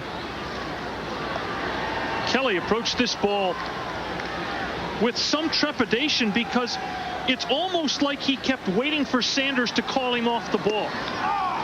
Well, normally, traditionally, your center fielder will make that final call. That's the way you play in the Metrodome, where you can't take your eyes off it to pick up the outfielder because you're afraid you'll lose in the white ceiling. No excuse here. Steve Buechele swinging through that one, and the count goes to 0-2. So LaPointe gets a little help. And again, you see the rookie in center field, learning to play the position. Not willing to call off the veteran Kelly, who's playing left.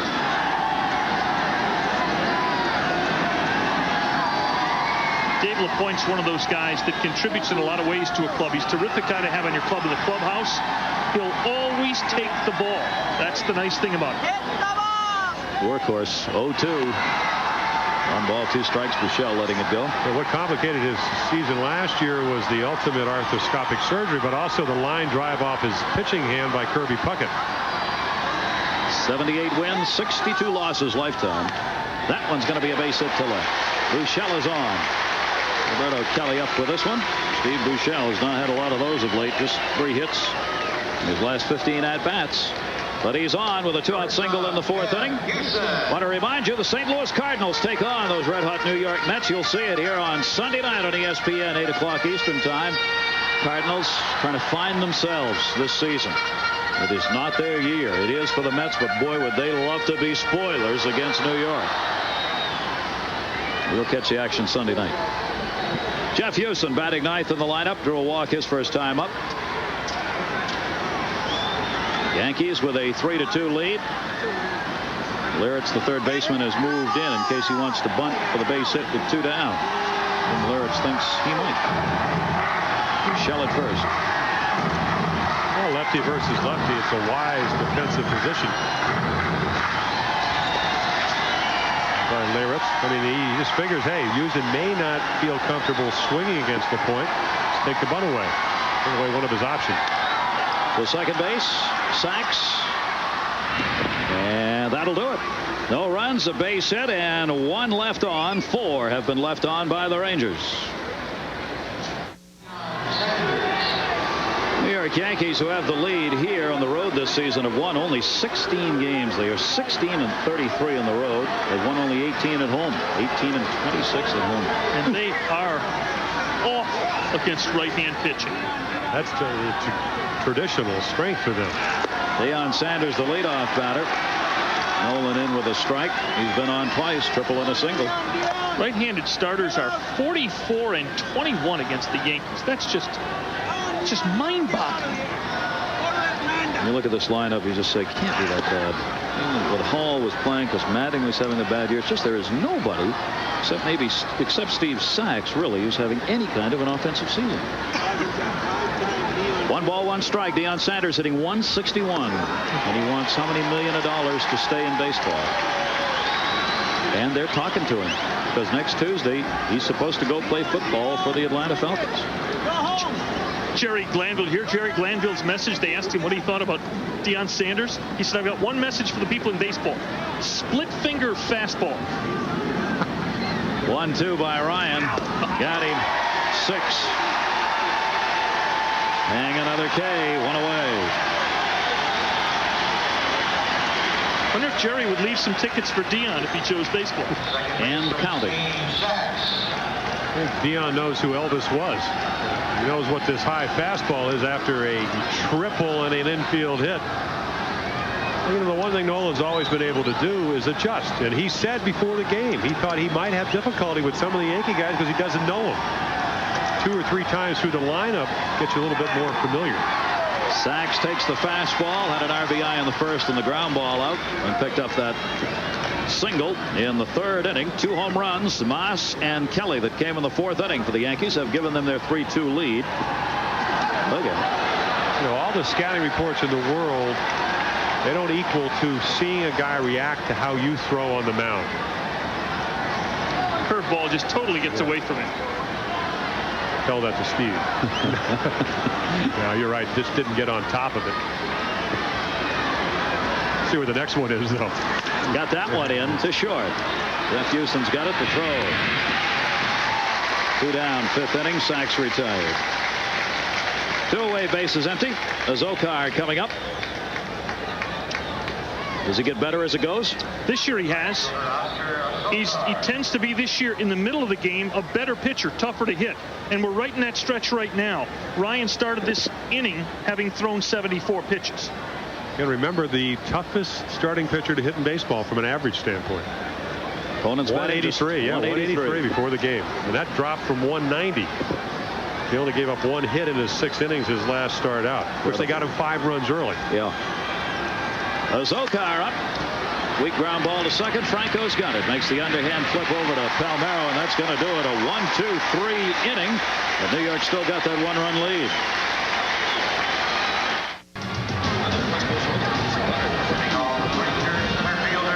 Fans a little pensive right now, and a little beautiful right there. Great to have you with us. Yankees leading at 3-2. Dave LaPointe trying to keep it that way. This is Ryan hoping it doesn't stay that way. Pettis leads it off.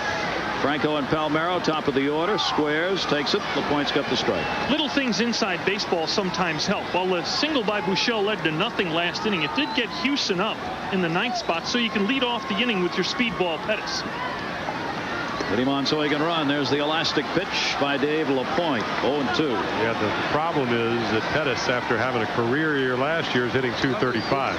So you do everything right, and then it becomes down to what really, even though baseball is a team game, it comes down to individual performance. Texas coming into this game, they are 9th in the league in average and 7th in runs. In the middle of the pack offensively. The 0-2. Point missed outside with it. Showed him one. A ball and 2 strikes. But as we said earlier, Gary, those numbers are somewhat tempered by the fact that this club got off to a horrendous start. Lost 25 of 35 at one point in April, May, June. Then picked it up. Left field. That's towards the foul pole. Is it fair? No. Couple of seats foul. Well, the Rangers may not have tied this game because Joe Macko forgot to paint the foul pole once more today. Pettis, who has 3 home runs, almost had 4. And Dave LaPointe, there's a kind of sense of humor he's got. He's laughing out there and wants a new baseball. He'll take that on a foul ball. That fair foul pole was mighty close. Just missed to the left.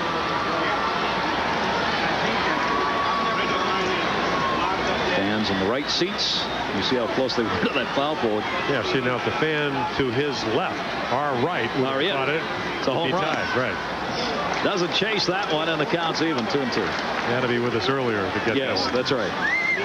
That was his left ear, though. I've settled on that now. I'm glad Van Gogh's not here. 2-2 count.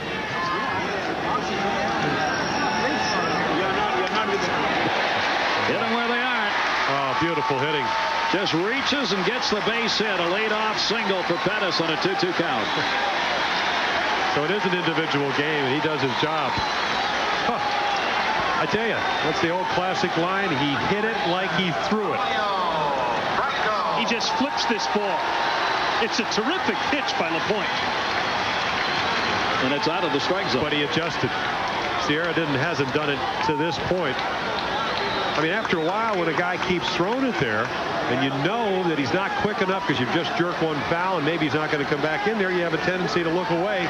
He didn't, got a base hit. He paid. Rangers have 5 hits now. The potential tying run on. Yankees lead 3-2. And here's Franco, and Pettis, of course, is going to draw the throw over there as he's the threat to run. Bobby Valentine likes to play hit and run with Franco for 3 reasons. Pettis has got speed. Franco hits the ball hard and hits into a lot of double plays. And he hits the ball to the right side. It makes gives the defense problems when they run. He's taking, and it's up high for a ball. And what this forces LaPointe to do is, he feels fairly comfortable with a runner on because he's left-handed, but the minute you do that slide step, in other words, go directly to home, it's going to affect the control of a controlled pitcher.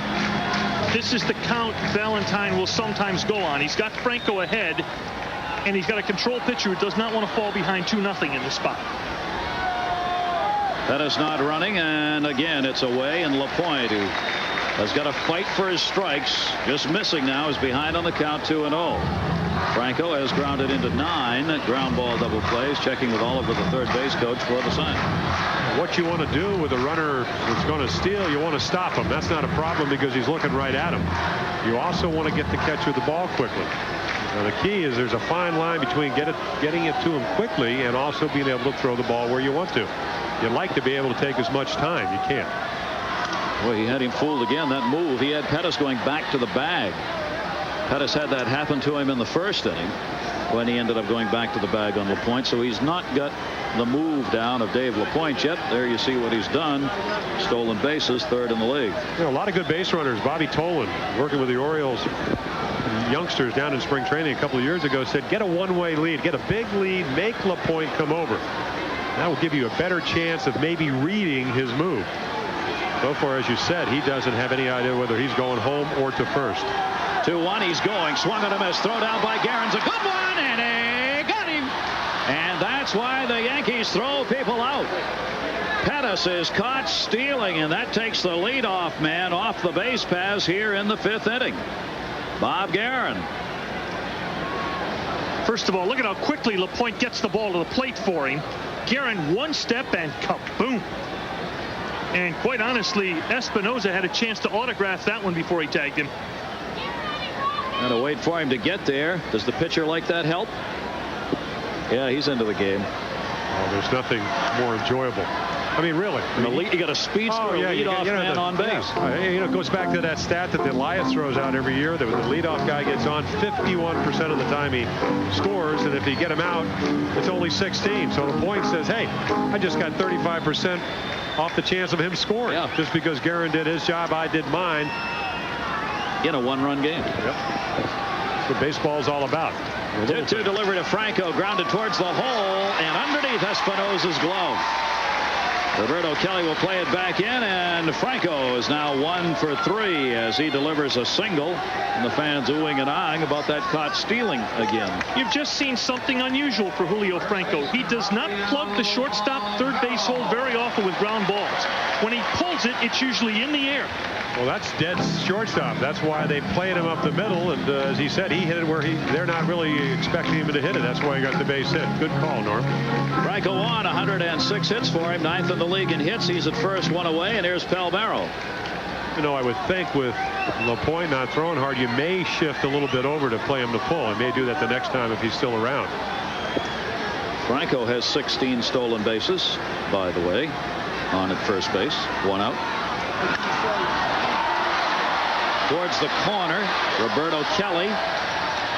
Foul territory. Runner tags, but is not going to go anywhere as Kelly gets it back in, and Franco goes back to first base, and now there are 2 away. Palmeiro retired.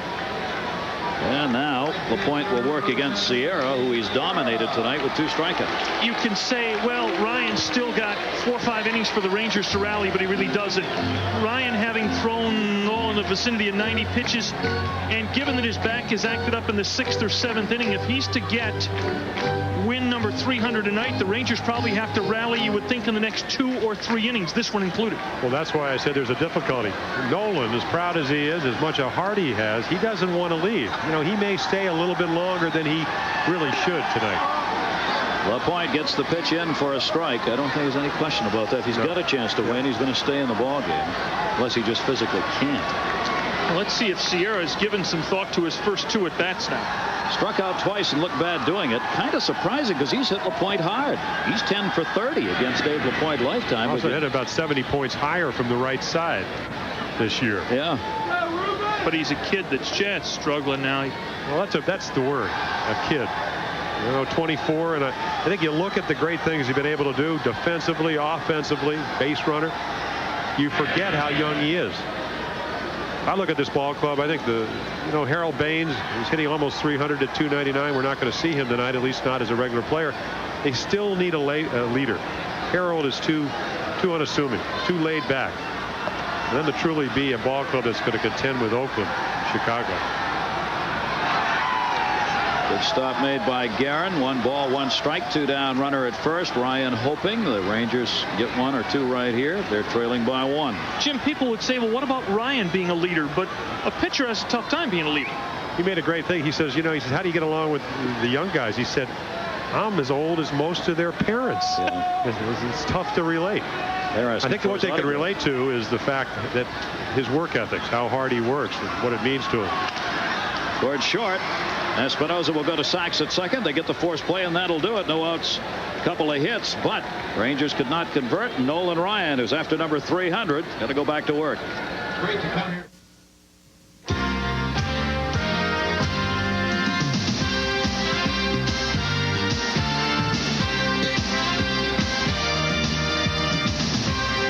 Yes, the moon is shining over Texas, and Nolan Ryan, hope that deflection's going on him here as he's down 3-2 and goes back to work with the Yankees on top.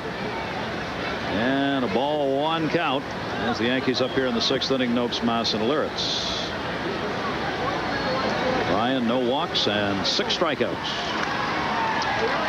Last year when Ryan got his 5,000th strikeout in a game in the summer against Oakland, this place was packed, it was jumping, there was electricity in the air, and his Ranger teammates seemed to buy tickets and watch that night.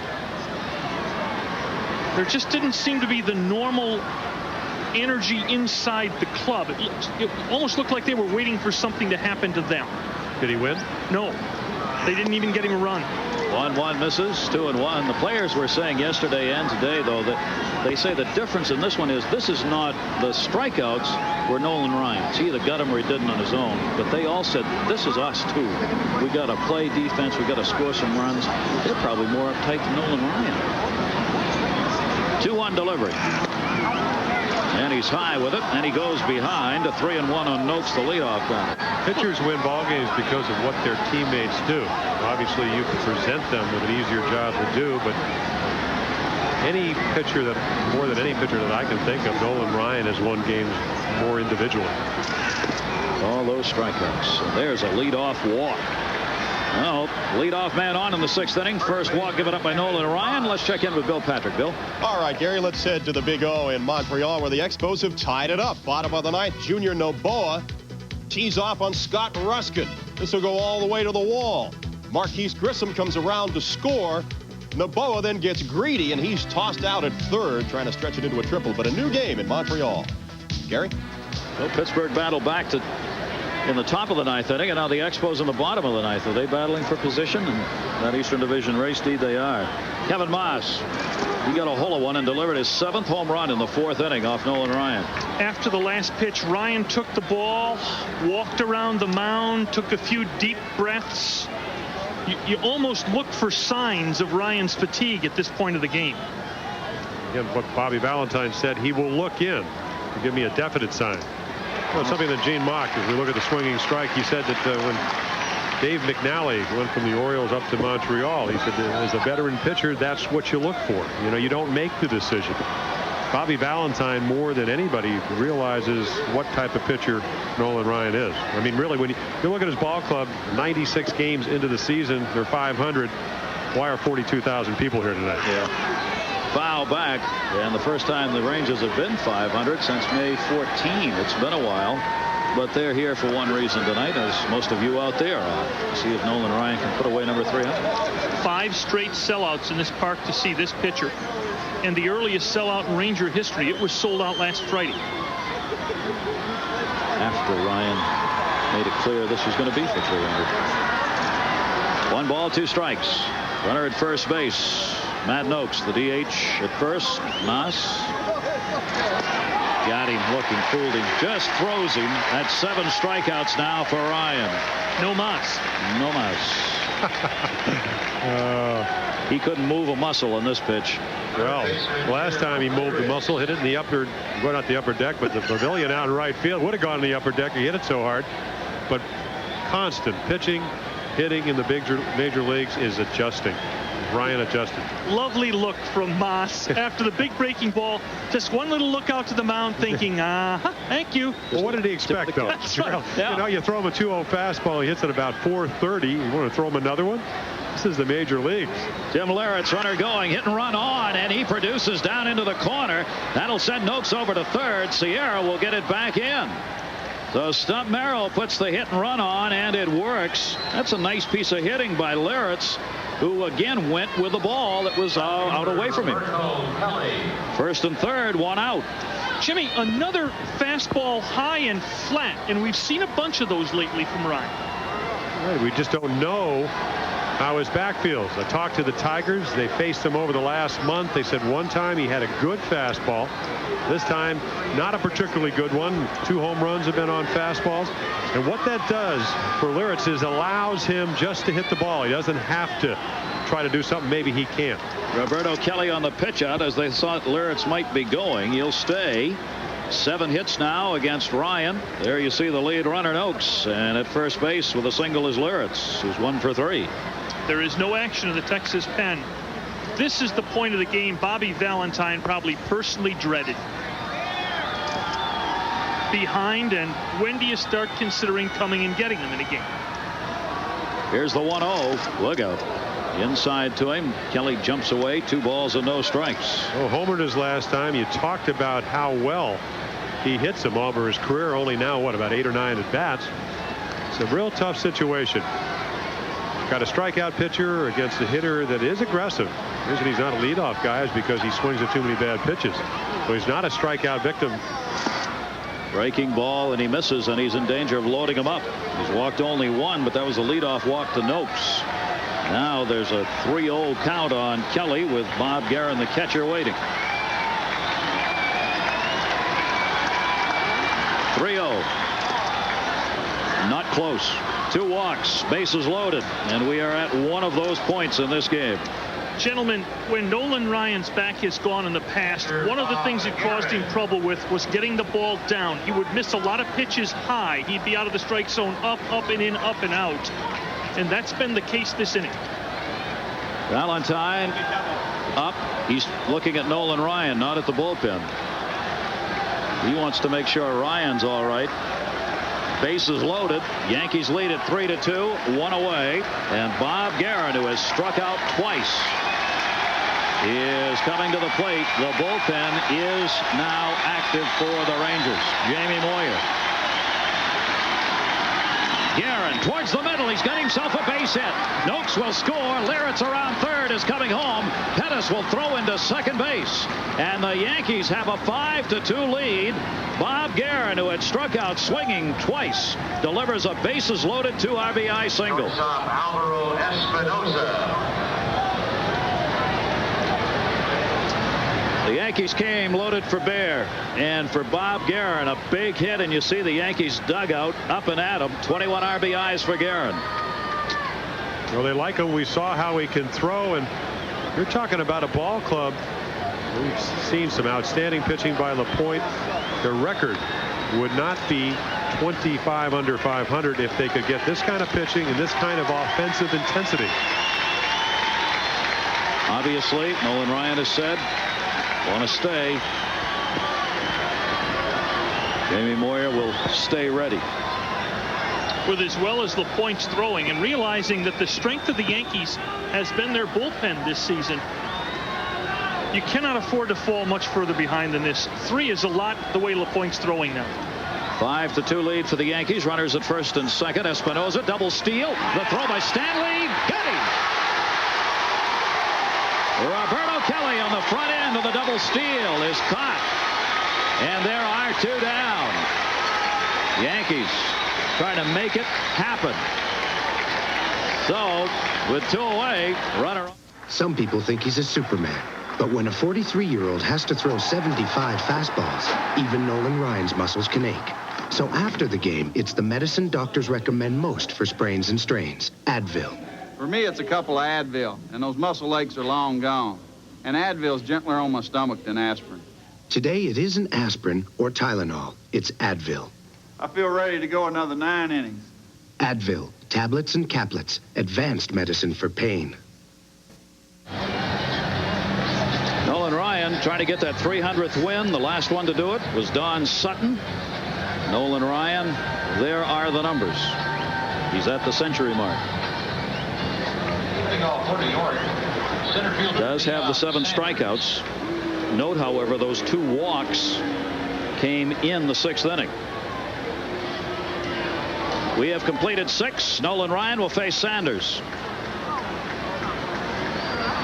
There's the line. 2 for 3 for Dion with a triple, a single, and then was struck out. Ryan brings it.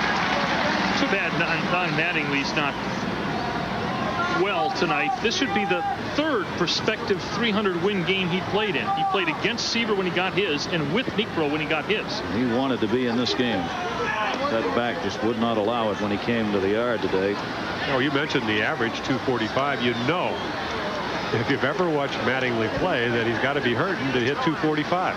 I mean, you can talk all about guys not hitting behind him or whatever, but he's still going to get his base hits. Always has, always will. Strike zone a little large. Deion Sanders thinks. Should have seen the outfit he showed up with today. He had on a Spider-Man outfit. Blousy nylon pants and a very blousy. What color? Orange and black. And Dave LaPointe let him have it when he walked. Here's the 1-2, kiddingly. Ryan. One down, 7th inning. One away in the 7th. Steve Sax coming up, and so's Bill Patrick at our Baseball Tonight studio. All right, Gary, back to the Big O, where the Pirates and the Expos are going back and forth. Top of the 10th, Jose leaned with a one-out single to right. Jeff King scores to make it 5-4 Pittsburgh, and Andy Van Slyke RBI single made it 6-4 in the 10th inning. Now back to Arlington. All right, Montreal will come back in the bottom half with a couple more runs. They'll play all night there. That's our score here, 5-2 at Arlington, Texas. Steve Sax up. Fouls it back. Gary Thorne, Norm Hitzges, Jim Palmer with you on this very special baseball night. We are delighted that it worked out, but it's our Wednesday night baseball game with Ryan after. Victory number 300, but right now trailing 5-2. See a good offensive season for Sax.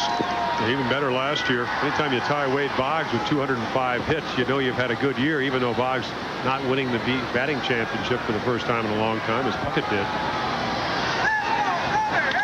Sax to left field. Incaviglia perfectly positioned on him. 2 down. I think what Nolan's going to try to do here in the 7th and maybe even the 8th and 9th is try to minimize the amount of pitches he throws. He is going to give in to the hitters probably more than he normally does, because he wants to get in a position where maybe, just maybe, he can get into the 9th inning and allow his ball club more opportunity for them to come back and him be on the mound. I wouldn't be surprised to see him try to complete this game. Interesting that the previous 19 300-game winners, in their 300th win, 17 of the 19 had complete games and pitched outstanding games and good seasons for most of them. Strike on the outside corner. Just because you're going for 300, though, is no assurance you're going to get it. Of the last 9, 5 got it on the first try, but it took as many as 7, for instance, for Early Wynn to get it. He even came in relief. Fouled off. And the count goes to 0-2 on Azocar. Oscar Azocar picked up a single his first time up, 1 for 3 off Ryan. Well, it's amazing that he is 10-4. His record 10-4 coming in tonight. Jeff Russell with 38 saves last year. As we said, not playing on the disabled list. Defense 13th out of 14 teams. Offensively, they were in a slump until the last 6 weeks. Azocar fouls it back. It's been, again, Ryan a lot on his own. Tell you what, when this staff is healthy, really healthy, now that Witt seems to have found himself and Brown settled in, they can drive you bananas as a hitter, throwing Ryan, Huff, 2 whippets like Witt and Brown, and then Russell and Rogers, who can really pour it out of the bullpen. There's some nice arms on the staff when they get it all put together. 0-2 looking for the strikeout, as are the fans. It's fouled off. Well, as you mentioned, Norm, they've got the club has a 2.83 earned run average in the last 16 games. They're getting some pitching. Oh, well, Kevin Brown can pitch. Thought he was going to make the All-Star game. As we said, Witt, terrific arm. And of course, he's always been up and down. I mean, he'll go, last year it would win 2 in a row and then lose 3 in a row, win 4 in a row. Azocar waiting. Ryan, fastball, just missed. Fans are up and trying to get Ryan a strike. This is traditionally a pitching staff that leads the American League in strikeouts and in walks. Good news and bad news. 1-2 looking for his 8th strikeout. Not on that pitch. Stays ahead, 1 2 strikes. I wonder if he's a hitter like Tony Oliva. You know, he hit everything except Milt Pappas used to say, hey, we tried everything, just throw it down the middle. It can't be any worse. Azocar has struck out twice, no walks, and he hits that one down the right field line. That could be trouble. Sierra, no play on that one. Azocar is on his way to second base, and he'll go in with a stand-up. Ball bobbled by Sierra, but it didn't affect the double. And Azocar's 2 for 4 off Nolan Ryan, and now in his major league career, he's 11 for 26. And the rookie's at second base with hit number 9 for the Yankees. 2-out double. You guys have seen the Yankees. The intriguing thing about all these young names that most of the people listening have probably never heard is that in years past, they never would have gotten the opportunity to play. Well, look at the guys that came through that didn't get a shot there. Look at Danny Pasqua, who's a fine player. Look at Doug Drabeck, who's a terrific pitcher. I mean, you can go all over baseball, and there are Yankee farmhands scattered all over the country. Never got a chance in New York. Matt Noakes takes it up. He's the designated hitter. Walked and scored in the 6th inning. The Yankee RBIs. Sachs 1 in the 1st and a ground ball.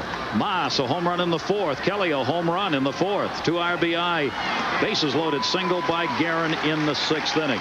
The Yankees lead 5-2, and Noakes can add to it if he can get a base hit with 2 down.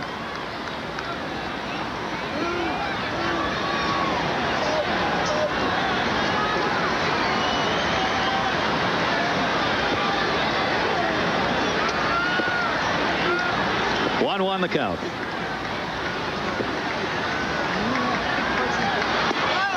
Got him. Breaking ball on that pitch froze him, and the count is 1-2.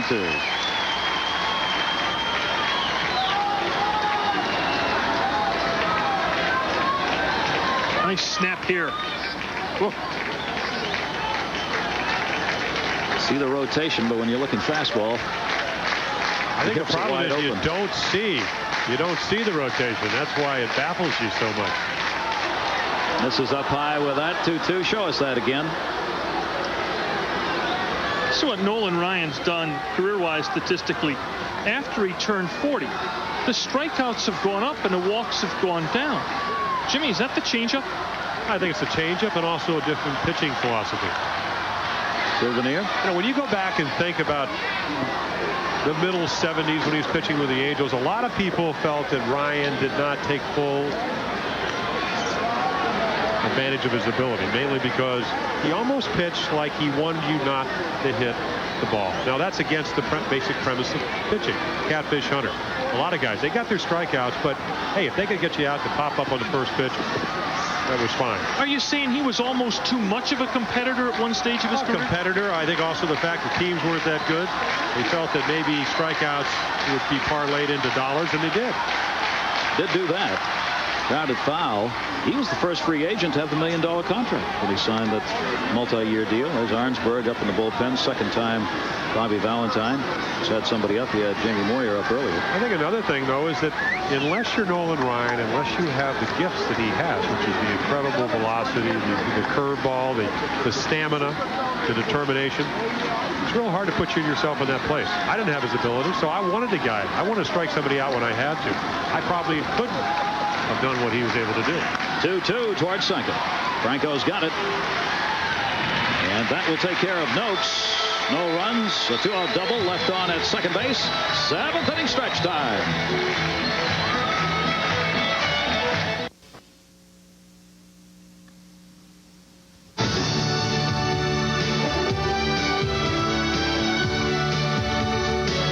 You know all about his strikeouts and his wins. Did you know about his home runs? That one came off 300 game winner Don Sutton of the Dodgers, April 12, 1980. Nolan Ryan's first ever home run. And there was only one other.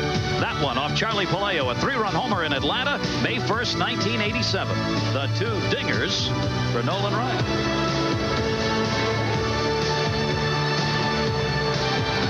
And he may need one of those tonight to help himself out.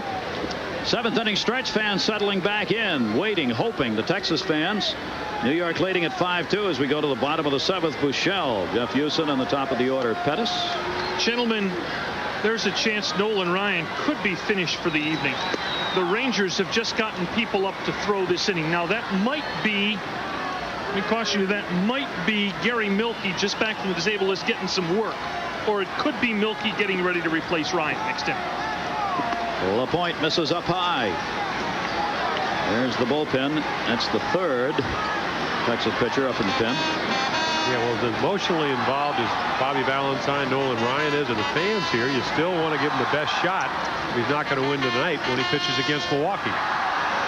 That one is a 2-ball, 1-strike count on Buechele, whose single came in the 4th inning. 5 runs, 9 hits for the Yankees. 2 runs, 7 hits for the Rangers. Texas Rangers have stranded 5 in the game, only 2 in scoring position. Kelly, he misplays the ball. Roberto Kelly is going to go back for this one, and Buechele is going to end up at second base. And the Yankees have played more often than not just like that this year. It'll be a double, but it should have been an out.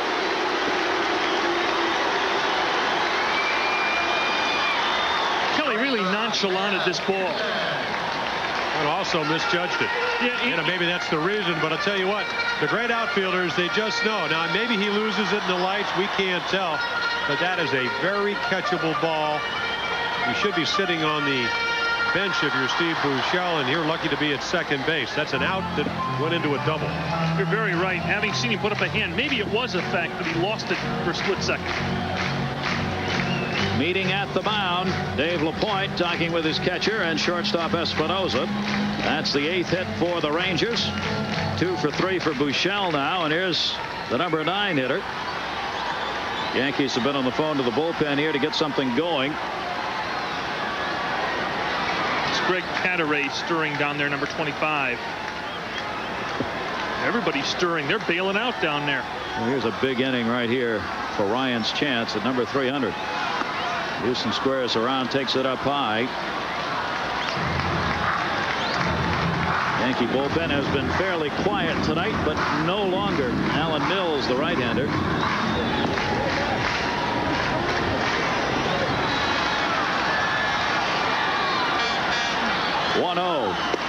Houston tries the Butcher Boy, fake the bunt, pulled it back, takes the strike, 1-1.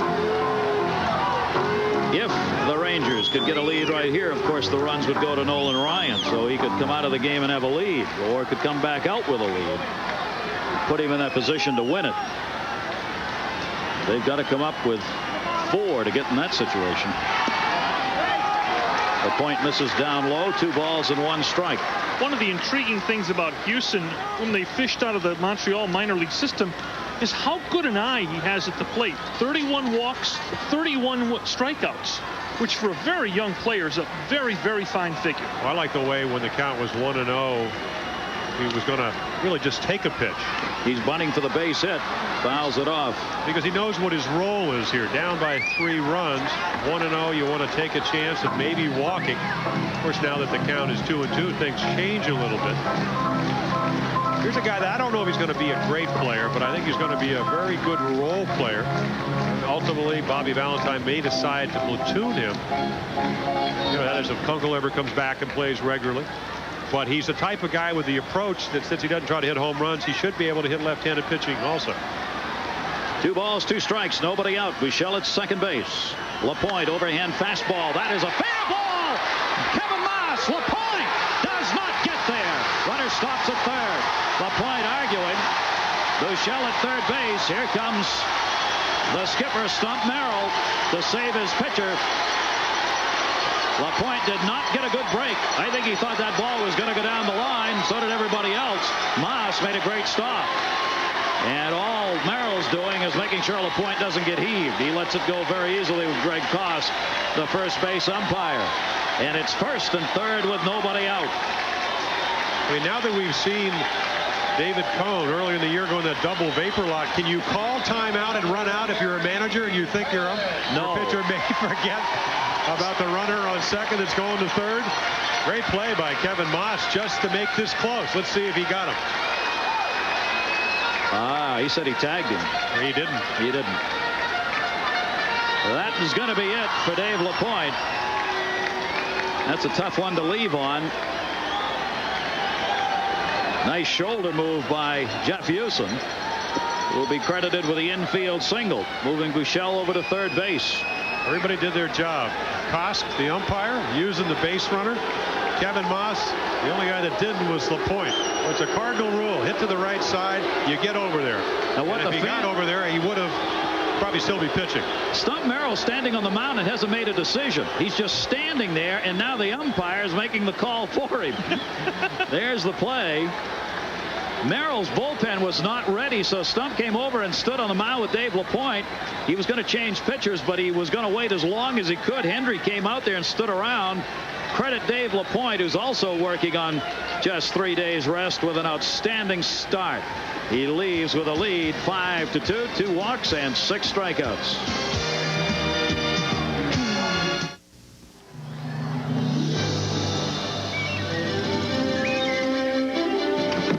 Okay, Nolan. Put it in there.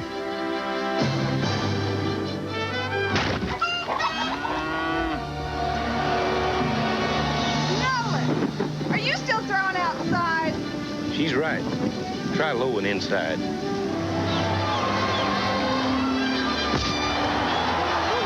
Feel the thrill again.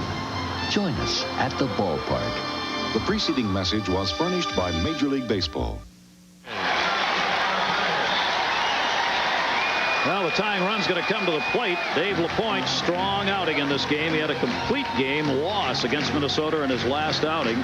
He'll just watch now. There he is. But he got it done. 6+ innings, 9 hits. There are the numbers. Now Harold Baines is coming up as the pinch hitter to face Alan Mills, the right-hander, on in relief. Runners at first and third, nobody out. Buechele and Houston the base runners. Baines the pinch hitter, and he takes the strike. And Baines is well over a 300 hitter against right-hand pitching. The kid Mills on has a really good arm, but he's facing one of the hottest hitters in the big leagues. In his last 16 games, 426 for Baines. Turns it over and gets the swinging strike. No balls, 2 strikes. One of those classic confrontations with good pitching, a guy with a good arm, be able to get out a good hitter. The only thing that I didn't like in the numbers, 21 walks in 29 innings. Harold Baines, his power is down. You can pitch him up with high fastballs. He'll hit ball the other way. Line drive power the other way. Found that a lot of the ball that he hits real well to right field for power is a breaking ball down and in. As we are attacked by bugs up here. I think it's going for a swim in your drink there, Norm. An advertisement for arachnophobia. Passing by. No balls, 2 strikes. That's where we are. Nolan Ryan's after number 300, bottom of the 7th. The Yankees have the lead, but there are 2 on, nobody out for Baines, the pinch hitter. 2 for 7 as a pinch hitter. Mills. Shows him one up high that time. You know, it's like one of those trash novels. Glenn Allen Hill goes on disabled list. They come out with a movie the week later. And he says he's going to go see it. He's afraid of spiders, fell down the stairs having a nightmare and hurt himself. Putting himself in the DL. 1-2. Baines. Another great stop by Kevin Moss. He'll go to the bag himself. A run will score. But Moss may have prevented Nolan Ryan from getting his 300th right here in this inning. It is now a 5-3 game. Credit Baines with an RBI, but that's twice Kevin Moss has stopped the ball from going down the line.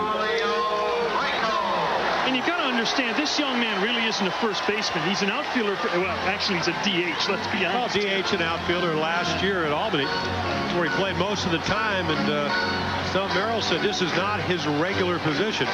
The guy that is on the bench with a bad back, 5 gold gloves. Ron Mattingly. Well, he did everything right. Came off the bag as the runner took his lead. Or as you said, Baines with a base hit. Now Franco, and it's foul back. 5-3 game. Jeff Houston moves down to second base with 1 out. The action in the Ranger bullpen is stopped. Apparently that was Milky just getting work. So apparently Ryan's going to come out and try it again in the 8th inning. A run closer will want him to keep him there. There's the quiet pen of the Rangers. Run charge to LaPointe. He's also responsible for the runner at second base. 0-1. Foul tipped into the mitt. 0-2. Franco's not so sure about that. The home plate umpire made that call on his own. Mills has got that ball up over 90, 91, 92. Well, right out of A-ball last year, 6-1 at Prince William. Well, the Yankees again going with a youngster. It reminds me of myself, where I didn't have much of an idea when I came out of A-ball, and what you do and what you hope is that he'll throw strikes. He's got the arm. Chance for the kids for the Yankees this year. 0-2 the count, 1 out. Franco takes it away, a ball and 2 strikes. There's Jeff Houston, the runner at second base. You know, what I see is good mechanics. In other words, I don't see any reason from looking at Alan Mills' mechanics why he won't eventually be able to throw strikes. Obviously, when you're young, the more innings you pitch, the better control you have in most cases. 1-2 delivery, foul back. Does he have another pitch? Well, that was a slider right there. I think the key question, does he have something that's off speed from the fastball? Hard slider, had hard fastball. If you make a mistake with it, the majority of the hitters in the major leagues are slider speed bats. In other words, they might be behind the fastball, but that slider that's maybe 6, 7, 8 miles per hour slower, they'll be right on it if you don't make a good pitch with it.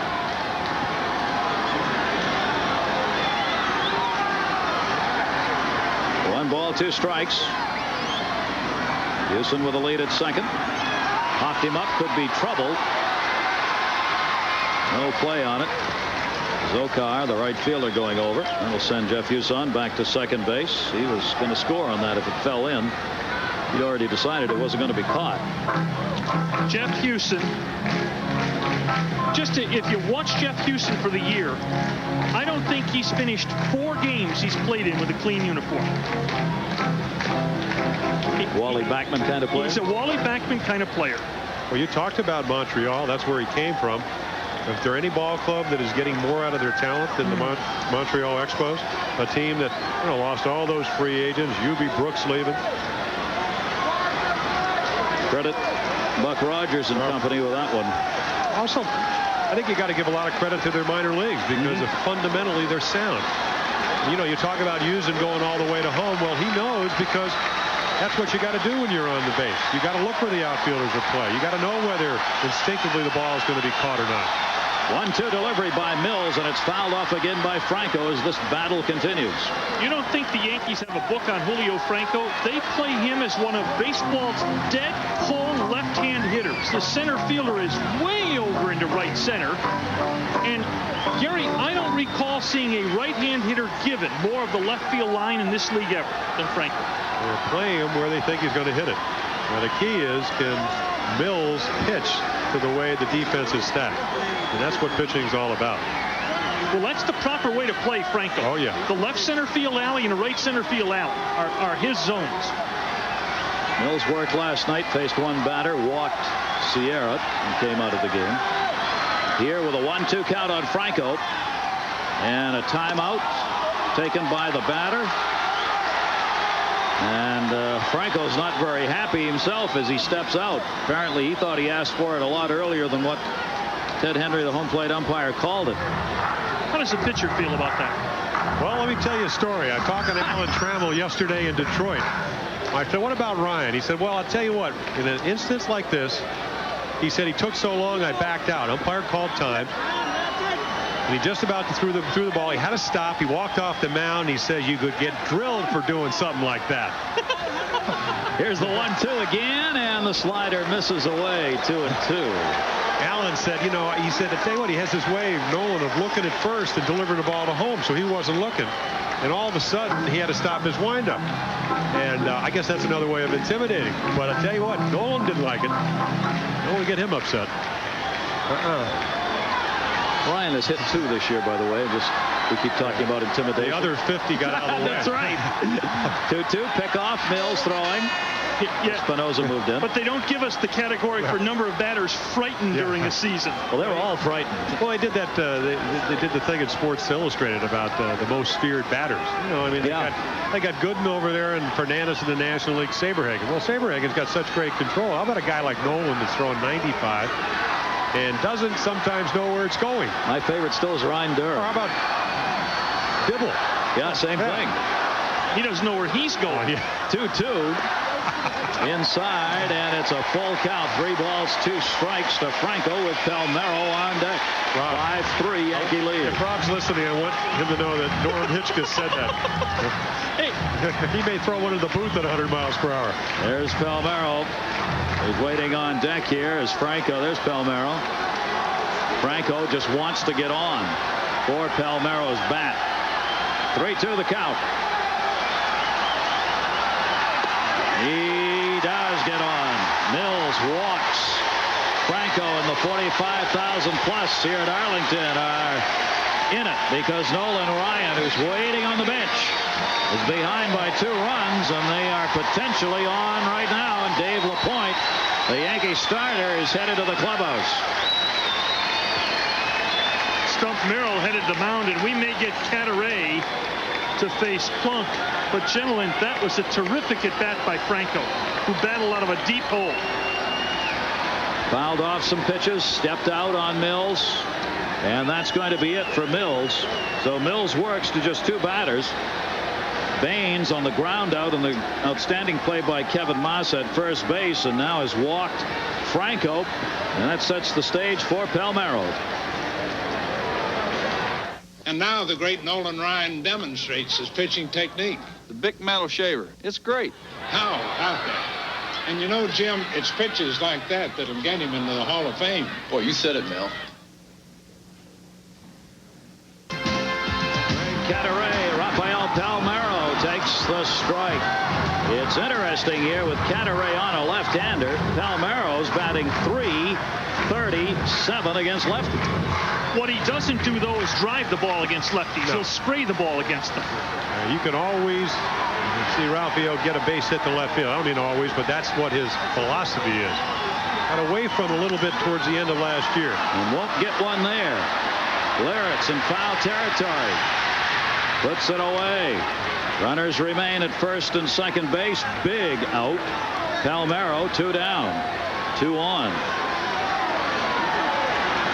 Right fielder Ruben. And unhappy Camper. Here's a guy that Sierra might be able to handle. Cadaret doesn't have the slack that LaPointe does, the in and out, up, down, change speeds. Cadaret's pretty much of a hump it type pitcher, Jim, and that's the type Sierra hits.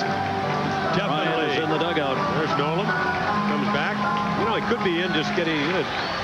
Don't want to go inside a cold locker room, but in maybe getting some hot stuff on his back. But talking about Cadaret Sierra, Cadaret slider, fastball, power pitcher, occasional forkball. He will come at you. He's more like to challenge Sierra than LaPointe was. There it is. Came right at him.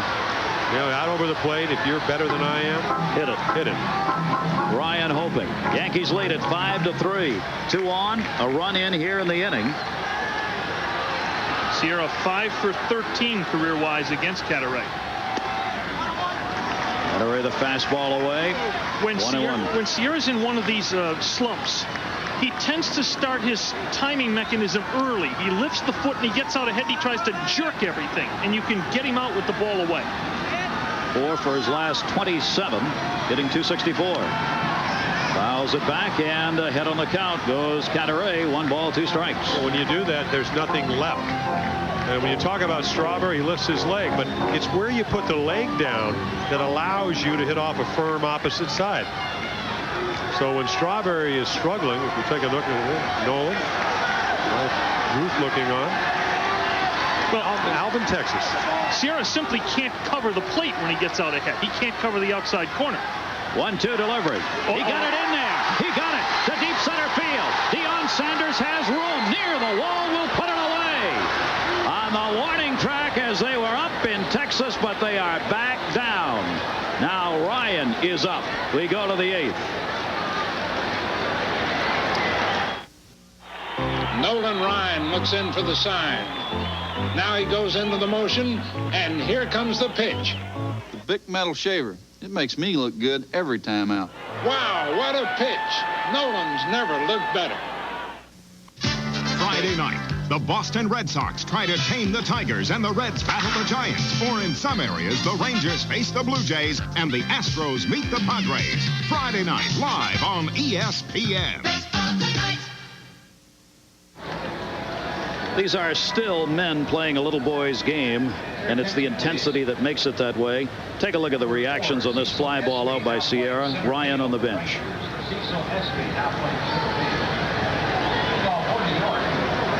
baseman Kevin Maas. Yeah, that's about it. Wait a minute, there's one more word coming. Even in Alvin Texas, that's all right. And so's that. Just a couple of dams. That was the Spanish for dam, by the way. Ooh, he got a hold of it. So Dave LaPointe still with a chance to win this game now as the Yankees bat in the top half of the 8th inning. Maas, who had the home run, is 7th in the 4th. Rookie putting up some numbers. He'll be followed by Leyritz and Kelly here in the 8th inning. A good baseball game. And all the intensity you'd expect with Ryan going for that 300th and the Yankees trying not to be the victim. Inside corner 0-2. Jimmy, this kid, Kevin Moss, is a terrific-looking kid. Cecil Espy, who supposedly was placed on waivers by the Rangers, is in the game after Baines hit for Pettis. He's supposed to be out of here. I claimed you. No, must still be on the waiver wire. This would be weird if he did something to win the game. He was announced as being on waivers. 0-2 to send him down. Maybe they're still going to, but he's got another day to go or something. 1 ball, 2 strikes. Jimmy, about this kid, Moss. Well, look, check his body out. It's a great-looking kid. Is this Jim Palmer's successor with Jockey? Huh? Possibly. Maybe. Going to be his agent? He won't have to have the Sansa-Belt line that they're coming up with. 1-2, and he waved at that one. I think you distracted him that time. Oh, yeah. Ryan now has 8 strikeouts in the game. Yeah, waved an endorsement contract in front of his eyes. And rookies can't take that, especially when they're at bat. Watch this ball move, though. That's, to me, just a changeup that he turns over. You talked about LaPointe turning it over. Look at him reach out on front. We saw what he could do with the fastball. Ryan, some quick adjusting. Struck him out the last 2 times. Curveball, changeup. Jim Leyritz coming up, single and scored in the 6th inning. And the rookie takes the breaking ball down low, ball 1.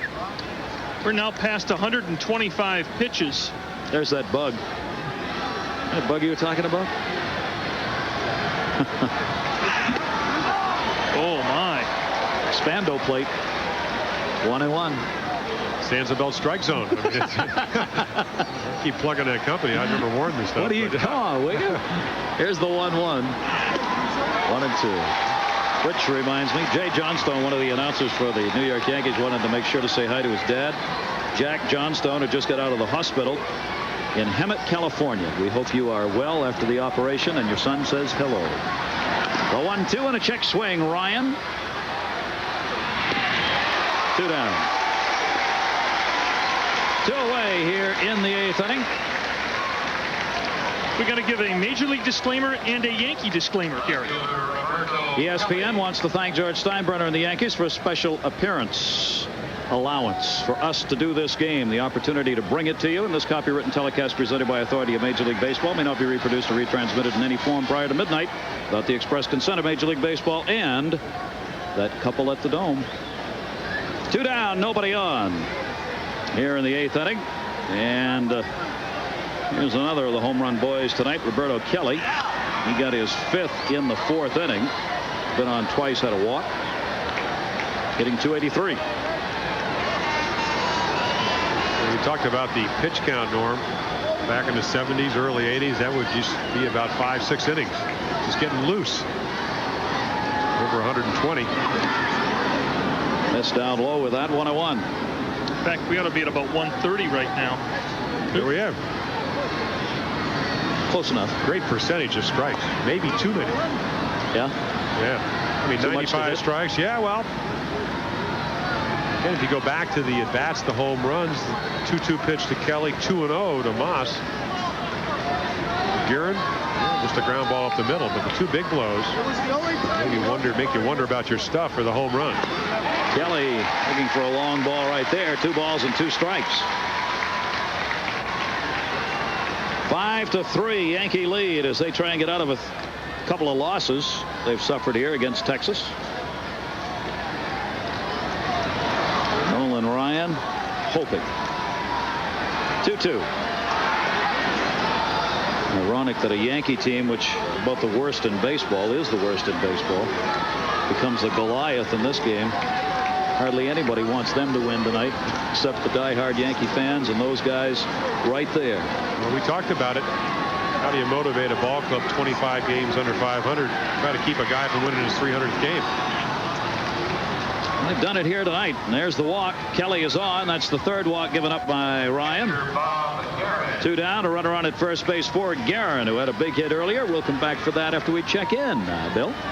Gary, Sacre Bleu, you called it. Bottom of the 10th, Pirates up 7-5. Stan Belinda to Marquise Grissom. And I can't believe it, it's gone. It's a 3-run homer. The Expos win it 8-7. The Mets have hung on to win 10-9, so the lead is just a half game, Gary. Wow. Boy, those kids, talk about rookies. How about those rookies playing for Montreal? Marquise Grissom is one of them. Great second baseman. playing for them. Delino DeShields. They're having to do it with some young people. And there's a whole flock on the way. Will Cordero, the kid Farmer, the kid Rojas. You're right. Larry Walker. Oh, good-looking left-handed hitter. You're really right. Their scouts really must be sharp people. 2 down, runner at first, and Guerin, who had the bases loaded single in the 6th, hits the pitch outside 1-0. And then they, and along with Oakland, all those first-round draft choices. I talked to some of the scouts at the game the other day who said they think in the Gulf Coast League in 2 teams there are 10 prospects playing in the Gulf Coast League right now. Now that's 3-4 years away maybe, but they've got tremendous talent up and down that Montreal organization. And a timeout taken on Ryan. This is a good spot for the Yankees to try something with Kelly. He's an accomplished base stealer. There's 2 outs. It's late in the game. If you could swipe a run from him. Jimmy, that's just what you were talking about. He didn't like that step out and said so to Guerin and to home plate umpire Ted Hendry. 1-0. Guerin, he may have liked it. Left field, deep. Incaviglia back at the wall, looking up, and goodbye home run. Guerin has delivered a 2-run homer in the 8th inning. And Ryan comes in to talk to Hendry. He didn't like that call on the timeout that was taken. And the Yankees have a 7-3 lead. Guerin gets his 7th home run of the season and 4 RBIs in this game. Again, Ryan with a ball way up in the strike zone, right up in the batter's eyes. And a lot of guys will take a ball out, even off a premier pitcher like Ryan. No, not that up that high, maybe Letters. When Guerin really gets into it. Down the middle. Outside middle. Well, that's where Guerin's strength is. I think if you look at anything, it's his 4th RBI tonight. The adjustment the American League has made is that they know he likes it out there. And, if you have your druthers, you don't want to throw it there. 3 home runs off Ryan, who had given up 9 coming into the game. And Guerin, who had 19 RBIs on the season, as Jim said, has 4 tonight. And the Yankees, with 10 hits, have a 7-3 lead. Espinosa goes after it, 1-2. And an exodus has been signaled. The fans are just pouring out of here. I can't believe this. Here's the 1-2. Espinosa, the breaking ball, misses. 2 balls, 2 strikes. I mean, you spend money, you stay here. It's 10:24 Central Time. What if the Rangers rally and people say, did you see Ryan win his 300th last night? And they say, no, I left early. His son is hanging on. That's Reed Ryan. Swung on, missed, tagged out. Ryan has 9 strikeouts, but that's not what's important as he goes after number 300. He's down by 4.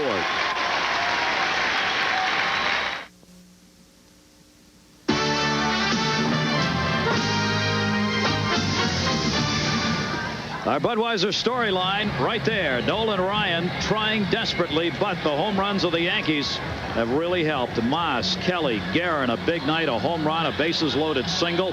Dave LaPointe, outstanding start for LaPointe. And you just sensed, here's a team Ryan has not lost to in 13 years. 7-0-2 in his last 9 starts against them. Fans gave him a standing ovation as he left after that last half inning. He puts the jacket on. It looks like Nolan Ryan is done for the night. Well, the other clue is that fella right there. This is the closer for the Rangers, and they don't get Kenny Rogers up to just loosen up.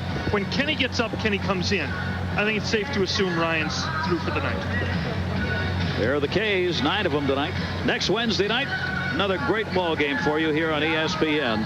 The Chicago White Sox, whoever would have thought, they will be at Fenway Park to take on the Boston Red Sox, and we will be there to bring it to you. And the regional game involves another team involved in it, Toronto. They will be playing at Baltimore. That's all coming up next Wednesday starting at 7:30 Eastern right here on ESPN. In fact, that's 2 teams involved in it in the East, Toronto and Baltimore. Yeah, everybody's involved in it except the Yankees of the East, right? Milwaukee, what did they do today? They lost to Roger Clemens. Somebody from Texas is having a good night. They shut him out. Clemens winning 2-0, but they were only 5 back. Well, the only here's Righetti on. Hello. Dave Righetti in for Cataray, and this is a save situation for Rags. Incaviglia, Doherty, and Stanley. Righetti putting some saves up this season, and for the Yankees, they've finally been able to get him into some situations where he has the opportunity. He's got 20 saves. He failed to save a game twice. So that's a little bit better than last year. Failed 9 times last year.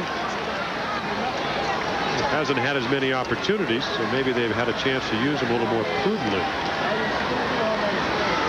Incaviglia batting .248, just taking it as Texas has got to get some base runners on. Well, let's face it, there's not much to save this year in New York, Jimmy. No, not at all. They've got 34 wins. He's got 20 saves and a win. Oh, I didn't mean it detrimental. Oh, no, I know. He just hasn't had a lot of opportunities. He says he wants to stay a Yankee. This is his free agent year, or will be next year. Said he wants to stay in the bullpen. A lot of talk about him going to a starting position. Talked about that all year, but he wants no part of that at this point. 3 balls, 1 strike. Righetti, second on the all-time list for saves. The left-hander Sparky Lyles, 222 career saves for left-handers. Here's the 3-1, and he walked him. So Righetti walks the first batter he faces. Incaviglia's on for the 3rd time, 2 singles and a walk. Jack Doherty, the DH, coming up. LaPointe, 6+, 3 runs, 9 hits, 2 walks, and 6 strikeouts. Alan Mills, 1/3 of an inning and a walk. Greg Cadaret, 2/3 of an inning, and got the 2 batters he faced. Now Righetti. Righetti's had a pretty good career against Texas, but they've a couple of times in the last couple of years. They've lit him up pretty good in this park. He came in here last year when Chuck Carey had pitched a masterpiece and couldn't save a 3-run lead in the 9th inning for him. If they're going to do it, here's where the Rangers want to do it. It's the strike on the outside corner to Doherty. 7-3. New York Yankees leading the Rangers. Will Nolan Ryan have to wait for another start to go after 300, which would be on the road?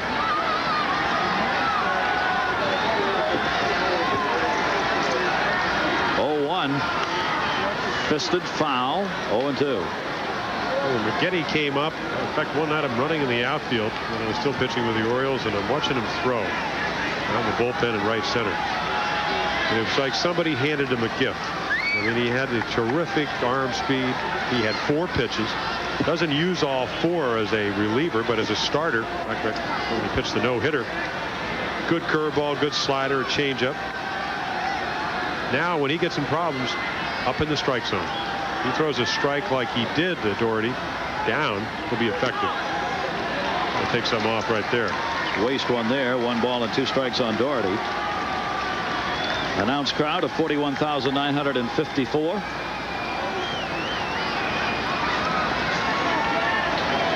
Quiet again.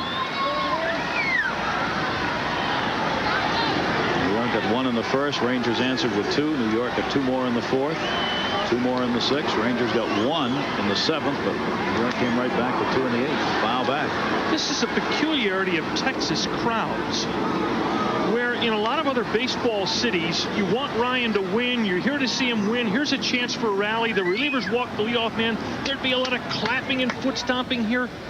Texas people sort of sit back and say, well, when it gets close, we'll start making some noise. Oh, here we are.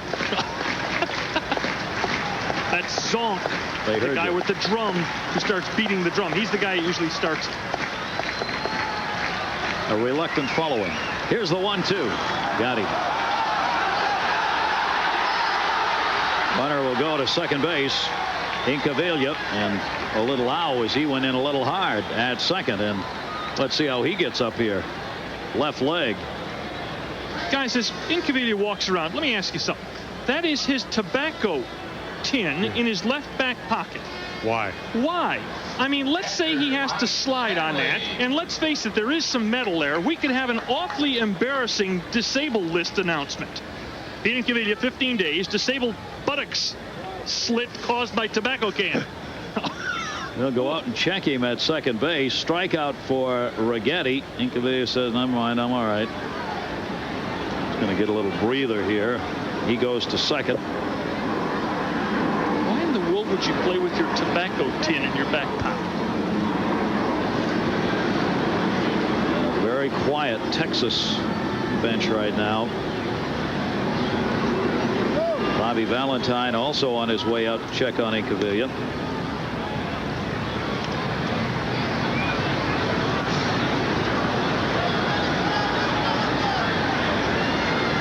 they take a look at Incaviglia. Want to remind you, Sports Center will be coming up. Dan Patrick, Bob Lee standing by. The big days in baseball. Brett Canseco and Michael Jordan had a couple of home runs. They'll tell you all about that. They'll have all the scores, the Major League Baseball highlights, Goodwill game activity, and all the rest coming up right here on ESPN. Yeah, how about George? He had a big day. We came in hitting 296, maybe over 300. Is he hot right now? Oh. Swinging the bat again. It's coming up on Sports Center. Strange thing is, he's doing it with all the guys in the lineup that are supposed to hit behind him out of the lineup. Well, still the most incredible year that I think hitters had in recent years. Or maybe Canseco's 40-42 stolen bases was the year Brett had an 85. 35 home runs, over 100 and some RBIs. Nobody hitting behind him. Pure hitter. Mike Stanley, the catcher. His single came in the second inning. Righetti with a runner at second base and 1 out. Yankees up 7-3. We're in the bottom half of the 8th inning.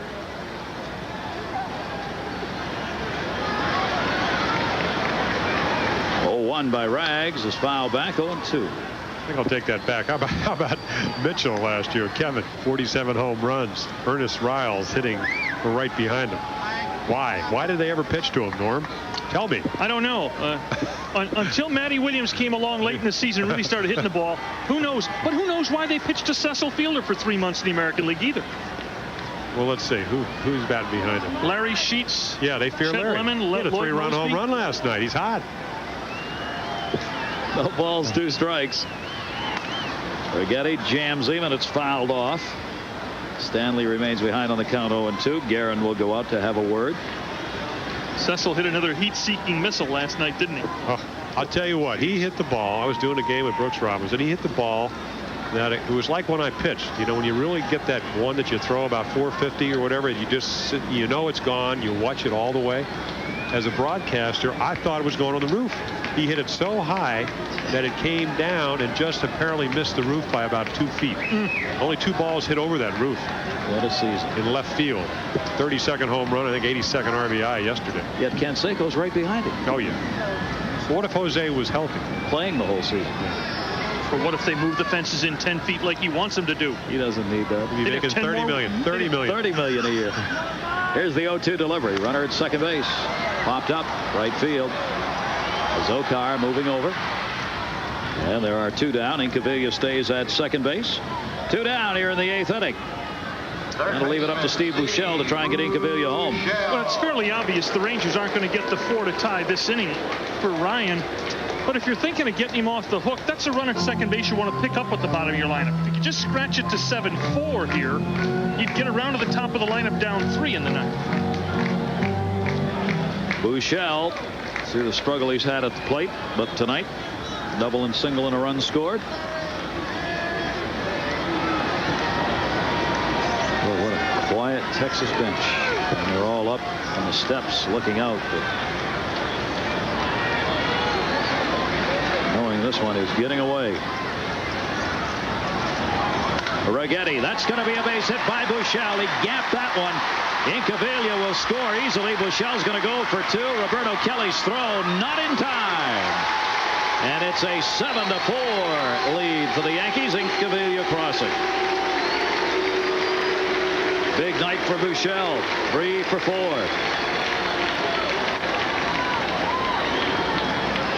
The leadoff walk comes back to haunt Righetti. Well, Buechele's tattooed a couple of balls tonight. Kelly misplayed one of them, but this is a good sign for Texas. Yes, for them to be a truly good club that can compete in the American League West, they have to have a healthy Steve Buechele. Saw the average early on. That is not a healthy Buechele. Tonight, says he's a lot better, and he's got 3 base hits to prove it. He's on at second base, and John Russell is going to pinch hit for Jeff Houston. Houston will end up with a 1 for 2 tonight as he had a single, and his time's up. Russell comes on to face the left-hander Righetti. Those are his numbers on the season. Russell is a pinch hitter, 3 for 10 with a couple of RBIs.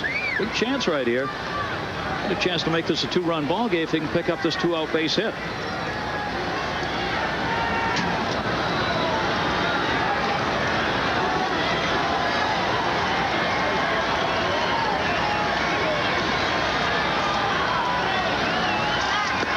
Getty misses outside. And have they made the decision that Ryan will not come back? What if they got this run? I think the decision's been made. I think Ryan may have made the decision himself. He's been in the walkway and down in the clubhouse between every inning. He put the jacket on when he went in this time.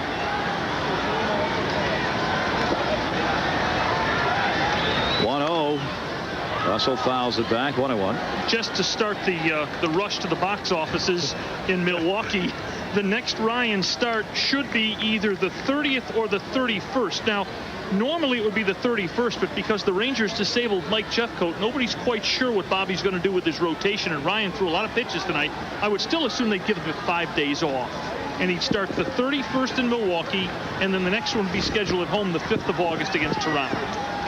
Valentine said he would wait till after tonight's game before any decisions on starters would be made. 1-1 delivery by Righetti. Russell taps that one to second base. Sachs is over. And that will be the inning. In the 8th inning for the Rangers, they pick up a run on a hit, leave a runner on at second base. Righetti's looking for the save. Number 37, Kenny Rogers.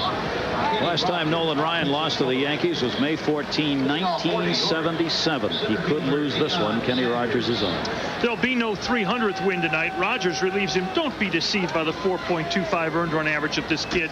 He started a couple games early in the year, and he had one of those 27 runs in a third of an inning outings that balloons your ERA forever if you're a relief pitcher. Last 29 games, this guy's earned run average is 2.36, and he's converted his last 6 save opportunities.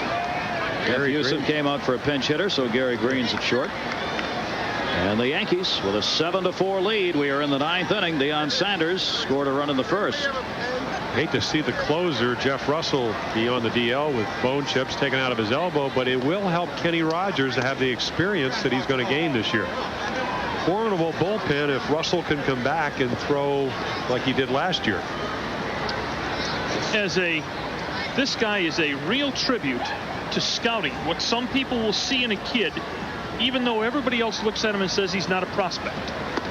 Sanders steps away. On the 2-0 count, it goes to 2 balls and 1 strike. 159 batting average for Deion Sanders, despite a triple and a single tonight. A scout named Joe Marchese convinced the Rangers to draft this guy in the 38th round. Center field. Espy is there and hauls it in. 1 away in the 9th inning. Jimmy, when this guy was drafted by the Rangers, he was 130 pounds and was a left-hand throwing right fielder and shortstop that Marchese liked because he said he had a nice fluid motion, and when he grew up and filled out, he thought he could be a pitcher. Well, the toughest job the scouts have to do is forecast the future. I mean, not too tough when you got a guy like Ben McDonald throwing 93, 94 with 3 or 4 pitches. There aren't many of those, though. Here's Sachs with 1 away, and he takes the breaking ball. I mean, Ben pitched a terrific game on Saturday night for the first major league start, first shutout. And they talk about him being the highest touted, highly rated pitcher ever. Well, of course he was. Everybody was watching him because they knew he had those kind of gifts. To go down and get a guy, it's kind of like a Bobby Beathard of baseball. You know, get the free agent that nobody wants and see something that is going to be able to help you. I like Kenny Rogers because he's got a live arm. Control, he could work on his control, and that may come with experience. 2 balls, no strikes, 1 out. Nolan Ryan will not get his 300 as he's out of the ball game. 8 innings, 7 runs, 10 hits, 3 walks, and 9 strikeouts. He gave up 3 home runs. And that's a strike delivered by Rogers. 2 balls and 1 strike. So he'll have to wait for his next outing. Go for number 300. And the fans obviously very disappointed. Credit the Yankees. They were not going to roll over. This is one of the biggest offensive nights they've had in a long time. Remember, they come in batting 183 on this road trip in the first 6 games of it. Well, you said it, worst offensive team in baseball. Struggling, can't score a run. You wouldn't tell that from the way they went up there and aired it out against Nolan Ryan. That's baseball, isn't it, though? Well, I mean, look at the Orioles' lifetime. Look at Stump Merrill. 5-16, Nolan Ryan is against the Orioles. Yet he no hit him back in 1975. Yep. That's to short. Gary Green will commit the error. Just came on. The first ball hit to him is an E6. First error of the game. He got a bit of a bad hop here, but this is one of the 3 or 4 best shortstops in the major leagues. This kid is an incredible fielder. I know he doesn't look it on this play. Did everything right. Caught it out in front of him. Just did not come up with the hop. Former first-round draft choice of the Padres. They really thought Gary was going to be if he could hit, he'd be something. Oh, he would, because he can really pick him. One away, runner at first. And here's Jesse Barfield, who's going to pinch hit for Zokar. Barfield had a meeting before the game with Stump Merrill. That's Barfield as the pinch hitter. Zokar had a double and a single. So he had a good night. Barfield's struggling. And the pitch is inside for a ball.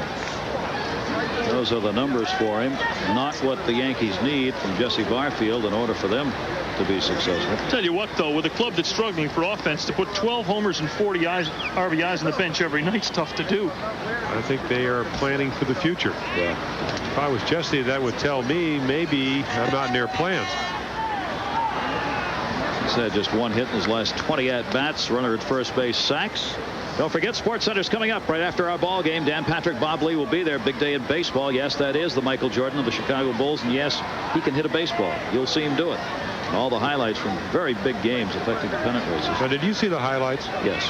Did he hit him right-handed or left-handed? Hit him right-handed. Oh, okay. Because I'm riding to the airport out of Baltimore. John Miller and Joe Angel doing the Oriole game, saying that even though he plays golf right-handed, he was hitting these balls left-handed. Now, how did they invert? How did we do this? How did we invert him? He must have switched hit up there because he was batting right-handed. Oh, okay. In the highlights I saw, and he hit the home runs. I mean, he hit home run. That's not easy to do. He stepped in and took about 5 pitches and then put 2 in the seats in Comiskey Park in left field. I'm not sure about Joe Angel, but John Miller's been backward for years.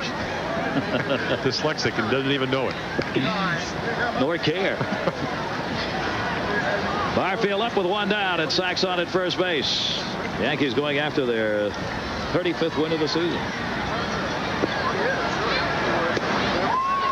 Barfield swinging through that one. 2 balls, 1 strike.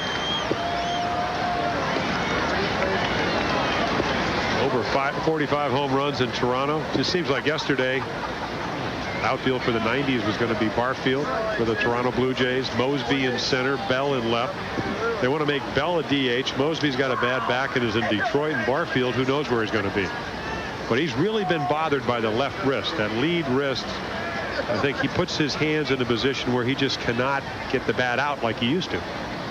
Those 3 people were born within 16 days of each other.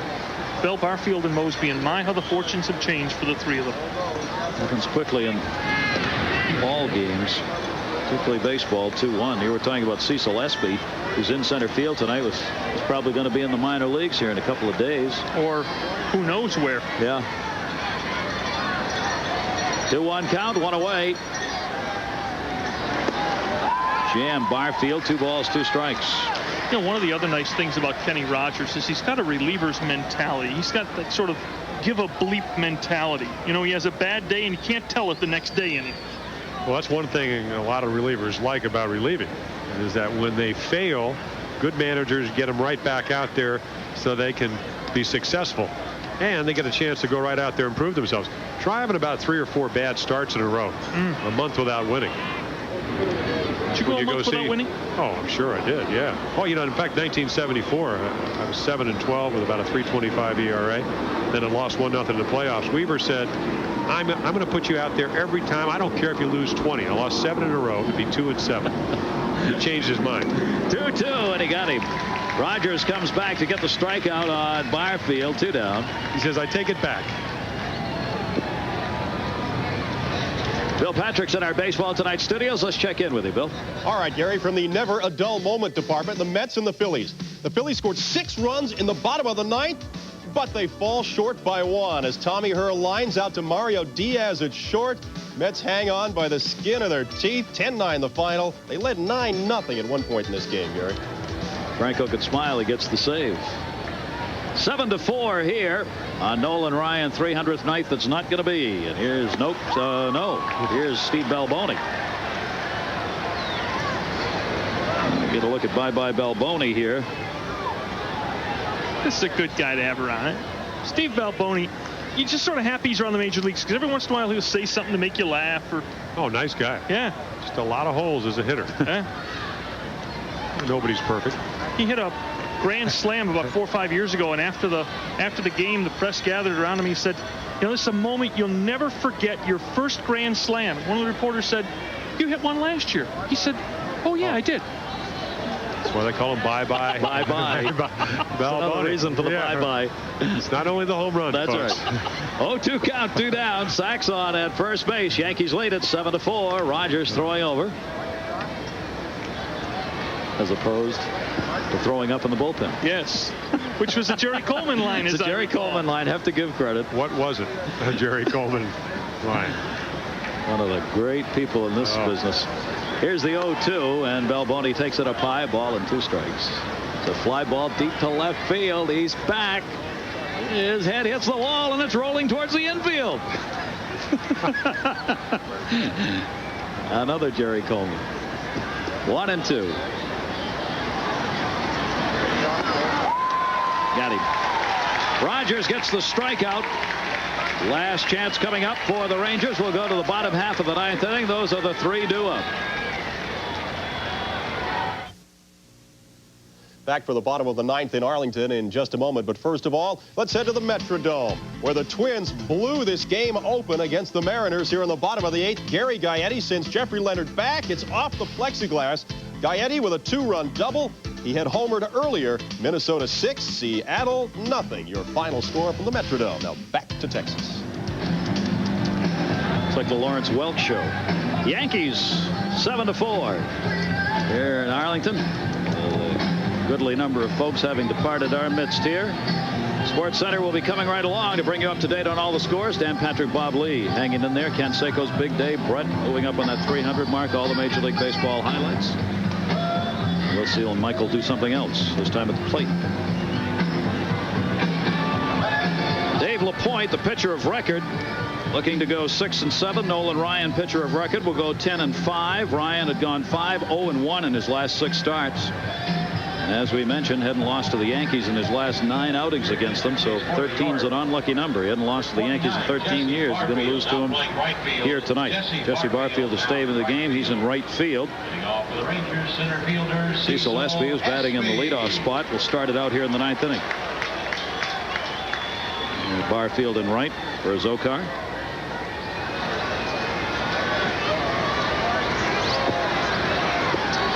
Espy doesn't have an extra base hit this year. Those are truly ugly numbers. His job lost when they signed Pettis as a free agent center fielder, and Cecil just has struggled every day of the season. Dave Righetti, after his 21st save, gets it in for the strike. 4th Yankee pitcher with LaPointe, Mills, and Cadaret.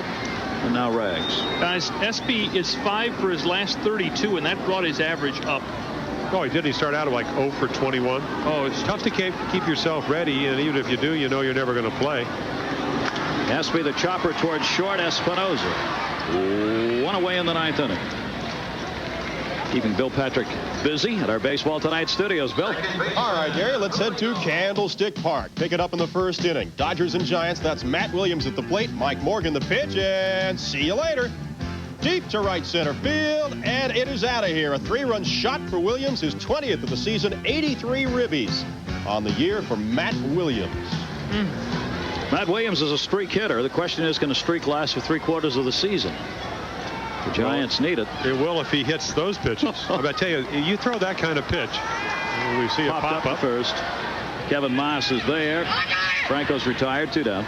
And the ball is delivered over the right center field fence. You go into shock. Mike Morgan probably thought, hey, I made a pretty good pitch. Oh, sorry. Boy, is he strong. Especially with that guy, though. Yeah. Williams is learning. I tell you what, if Matt Williams ever learns to take that ball to the right center field gap, baseball is really going to have trouble with it. We'll be there Friday night. Second half of our doubleheader. Cincinnati will be at the Stick right here on ESPN. So the Texas Rangers are down to their final out, and it's been a disappointing night for the Rangers. Nolan Ryan will not get 300 here tonight. 7-4 lead, 2 down, 9th inning. Rafael Palmeiro is Dave Righetti looking for the final out. And he's not going to get it here. That's in the gap. Roberto Kelly over, and the ball skips the other way on him. Palmeiro to second base, and he'll stop there. It'll be a double for Rafael Palmeiro. And that'll be the 11th hit for the Rangers. 21 hits in this game now. See how this one got by him. It's been a horror story for Kelly. Yeah, this is not an aberration. This is the way the ball responds on this grass. Saw it early in the year against the Orioles. The ball just checks up. Now, Kelly, this is his, really third year with the Yankees. He's been around long enough to know that. Overruns it. We already saw him play out into a double. You know, again, maybe it's the 7-4 ball game. Maybe it's a lack of concentration, but he's such a gifted athlete that it makes you cringe when you see it, because he's just not learning, and he has experience. The Yankees, as we said, they've played like that all year. It's just been frustrating for the Yankees. 2 down, Sierra. You know, these New York Yankees have lost 21 one-run ball games. They're 12 and 21 in one-run games. You know, there's still one tiny little bit of hope here, because the guy who can hit the ball to the park in this club's on deck, and he's the tying run, Incaviglia. If you somehow can get Sierra on base, Incaviglia is not a bad guy to have up as the tying run. Sierra takes the strike from Righetti. 1 ball, 1 strike, 2 down. Runner on at second base. Yankees are trying to go 6-3 against Texas. We only have their 3rd win this season. They call that a single and an error now, so credit Palmeiro not with a double but a single, and he goes to second on the error on Kelly. Down low, 2 balls, 1 strike. Now, if you're Sierra, you got to be selective here. You don't mean anything. You got to get the ball. You got to get on base. Doesn't matter how. You got to tell him that. Yes. Louder. We'll see what he does. Seriously. I mean, this has to be a good strike, a ball that he's got to know he has a good swing at. Otherwise, he's falling right into the hands of Dave Righetti. 2-1 delivery. Right through the middle. That's a base hit, and we'll get a run home. Palmeiro scores. And Sierra got one to hit and picks up an RBI, and it is a 7-5 game with a potential tying run coming to the plate. Put that run on Roberto Kelly's earned run average, even though right now it's an unearned run because they gave him a base hit and an error in left field. But as you said, Norm, tying run at the plate. That's what you want. That's what it's really what the Rangers have been trying to do ever since the 6th inning.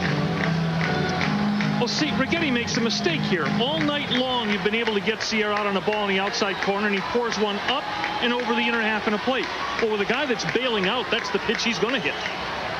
Team leading 59th run batted in for Sierra, who right now is 7th in the league in RBIs, and here's Incaviglia. And yes, Norm said he can get it done. This guy kills left-handers.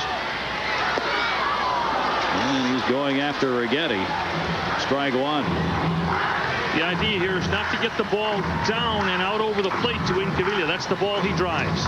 Batting .258 off the lefties with 4 home runs off the southpaw. 2 down. Texas keeping it alive. Down to their final out here in the 9th inning. Sierra off first. And Righetti misses up high with it. Righetti's struggling a bit here. One thing I've seen about Dave Righetti is that in the old days he could throw the ball in the middle of the plate and still get you out. He cannot make mistakes. Made a mistake to Sierra, hit it right back at him. Made a mistake to Palmeiro, he hit it in left field. If he makes a mistake to Incaviglia, especially 1-1, if he gets behind the count, he's going to have a good swing.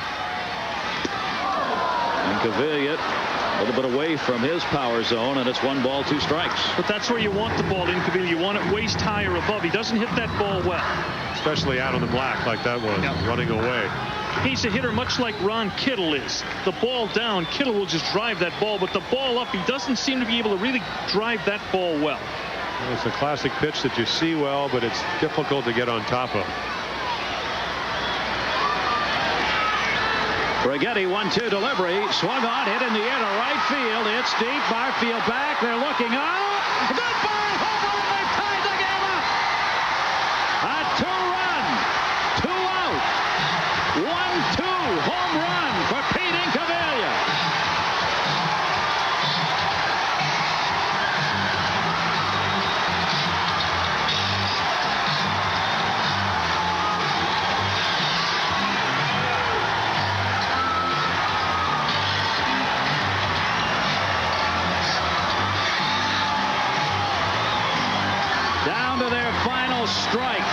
who stayed get a treat. Incaviglia's 16th home run.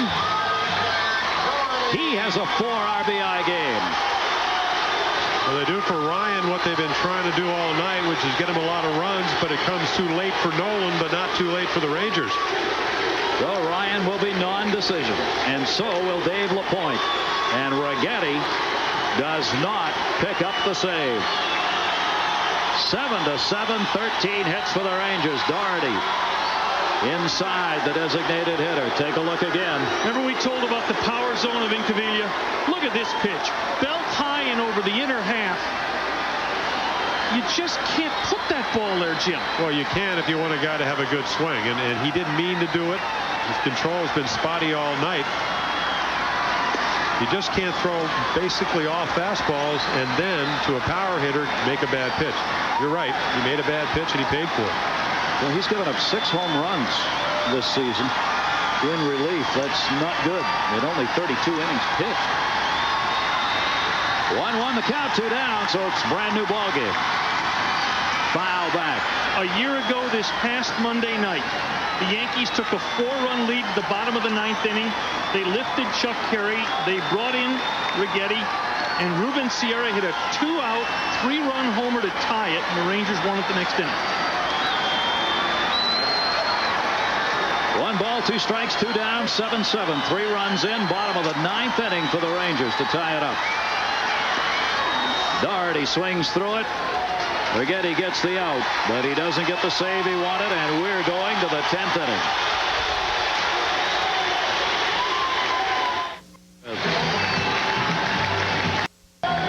The other way. Exactly the scenario we talked about. Rangers wanted to get up because he's a big hitter, big bust hitter. Well, we saw the strike just before this. Made a good pitch, swung through it, then made a bad pitch. He connected. And to be brutally frank, after Righetti has been used as much as he has over the last, really since '84 as a reliever, he doesn't throw like he used to. Does not mean he can't be effective. But when he throws the slider, which resulted in the last strikeout, or he makes good pitches, he will be. He just can't throw the ball by guys. And it's an adjustment that all pitchers that lose a little bit stuff as they get older have to make. So we go to extra innings. Moss leading it off will be followed by Liritz and Kelly. Kenny Rogers, the pitcher of record now for Texas, and Righetti for the Yankees. His home run, 7th, came in the 4th inning. There's Righetti. Boy, if this isn't typical of what the Yankees' year has been like. Microcosm again, only it happens day after day for this ball club. 1 ball, 1 strike. The Yankees have lost 12 games this season in the opposition's final at bat. They've lost 9 in a row in this stadium. 1 ball, 1 strike. Rogers missing outside. 2-1. Extra innings this season. New York's 3 wins, 6 losses. Texas 2-5. Yeah, traditionally over a course of a season, I mean, phenomenal numbers for teams that take leads into the 9th inning. I mean, like 85-1 for the A's because they got Eckersley. Yep. All good ball clubs usually win those games. We're talking 98% of the time. Even after 7 innings. Oh, yeah. You've got a lead. You see the numbers. In fact, they're usually on every stat sheet when you come into a ballpark. They're just phenomenal numbers. Well, and Righetti, unless you're the Yankees. To be fair, Righetti's had terrific numbers in those situations this year. Well, 20 out of 22 until tonight. So now it's 20 out of 23. That's a real high percentage. Rogers gets him swinging. Moss goes down, and Rogers has his 2nd strikeout. Struck out Lee Balboni to end the last inning. In fact, he's got 3 strikeouts. Kevin Moss right on through it. So let me give 1 more to Kenny Rogers. 3 strikeouts now, and that'll bring up Jim Liritz. Singled and scored in the 6th inning. Is that a dozen tonight for the pitchers combined? Because Ryan had 9. That's what it'd be. Oh. Floated that one in. Well, see, that's what makes a lot of people think in this organization this kid could be a starter someday. He really has 3 pitches. He's got a nice live fastball, he's got a nice slider, and he's learned the off-speed pitch. Yeah, he struck out the last strikeout of the last inning. This pickup made Gary Green. That's what we were talking about. Yeah, that's the real Gary Green right there. 2 down. Doubleheader coming up on Friday night right here at ESPN.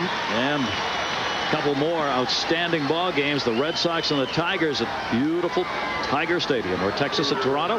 That'll kick it off at 7:30. And then Cincinnati and San Francisco. The Giants have got to beat Cincinnati if they are going to win. Or you'll see Houston at San Diego. I get to be with Zabriskie. Get to protect him right over the home plate area of Tiger Stadium. You'll be in San Francisco. Isn't that great? Yeah. You're going to do that game. Oh yeah. First game of the doubleheader. Would Zabo? Man, what a great yard. I think the Red Sox can get it together. Tiger's a lot better this year, obviously. It's because Sparky changed his name. Yes, it's now George. George. Yeah. You know, everybody talks about, gee, here comes Baltimore, here comes Milwaukee. You know, there's Boston. Nobody ever mentions Detroit that sits 5 games out of first place. That's because Sparky said you can't talk about them being a contending club till you get to 500. Grounded down to third. Steve Buechele. And the Yankees are gone in the 10th inning as Rogers retires the side in order. Rangers get a chance to win it.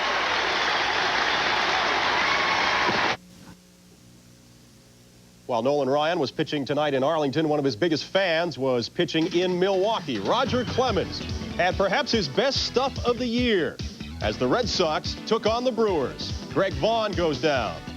Edgar Diaz, forget it. Clemens struck out 9, a 3-hit shutout, his first shutout of the year. Red Sox win 2-0. They're now tied for first. Back to Arlington.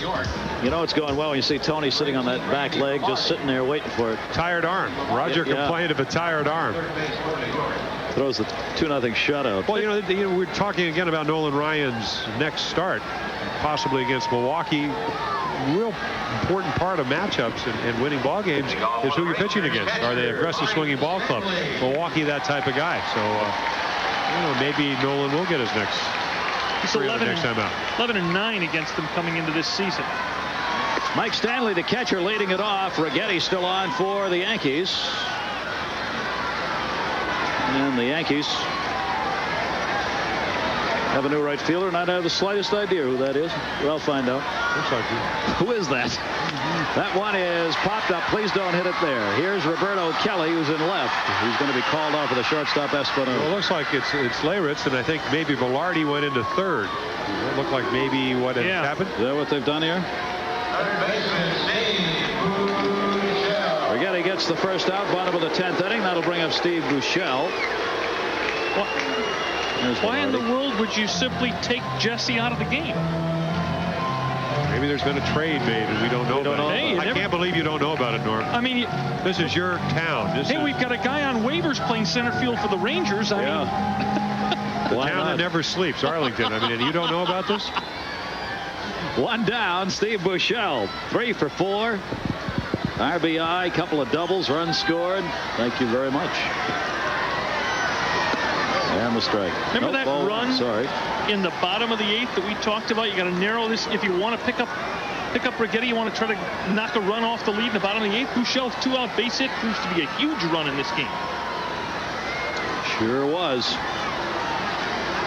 In fact, Gary Thorne would be having nachos about now were it not for Steve Buechele's. Bucho nacho. I think we hang both Buechele and Incaviglia. 1 ball, 1 strike. Tell it like it is. I love that. That's right. I know you starved, Jimmy. That brutal honesty. Brutal honesty. To short.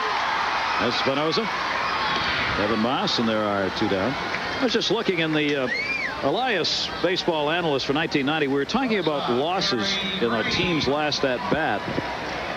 They went back and analyzed that. In 1989, the Major League average was 17 losses in the opposition's last at bat. That's a lot higher, I think, than most people would have expected. Now, what was the average? What did Oakland do? Oakland last season lost 12 in their last at bat. Grounded toward short again. Espinosa's got it. Running throw. That's going to be it. 1, 2, 3 inning. We go to the 11th. Tied here, 7-7.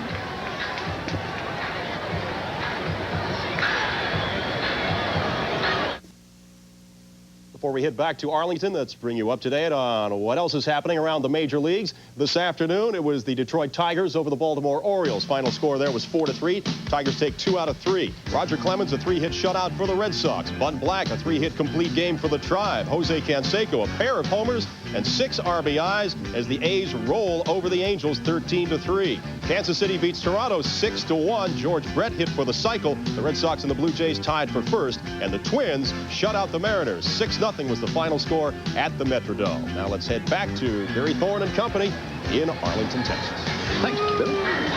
Nolan Ryan, non-decisions here, did not pick up win number 300. For those who may have joined late, went 8 innings, 7 runs, 10 hits, 3 home runs off him, but the Rangers rallied 3 runs in the 9th inning, beating Cavilla with the home run, 2-run homer that tied it up. So we go to the top half of inning number 11. Jim, the last time up, Guerin called timeout just as Ryan was about to deliver, then homered. If Ryan were still in the game, if you were Guerin, would you have a bit of a trepidation stepping in here? No, only because I'm leading off the inning. There were 2 outs, and he had a lead. Might not get in. That's right. You wear 2 helmets. You know, Gary, going back to that thought, that was losing the last at bat without a lead. You know, you'll start looking at numbers last year, taking a lead after the 7th inning. Oakland was 90-4. Oh, gosh. Buechele, tough play. Not going to get him. Palmeiro just comes off to avoid the base runner moving down, and Guerin is on again. Guerin's had 3 hits, 2 singles, and a home run. He's 3 for 5, and he's got a leadoff infield hit here in the 11th inning. Kansas City 71-4, and they went out and signed Mark Davis. So the numbers are really staggering when you lead late in the ballgame. You know, if it's tied, then the numbers, as you said, the league average is around 17 times you may ultimately lose that game. And that counts the extra inning ball games too. Now Espinosa, with everybody looking for the bunt. Mike Stanley comes back and brushes off home plate for the umpire. He's a full-service catcher. Gotta stay active. That's right. Yeah. You never know. Maybe you're looking for work. Any way at all, you get a little favor with Ted Hendry, right? Here, let me take care of it for you, Ted. Buechele in at third.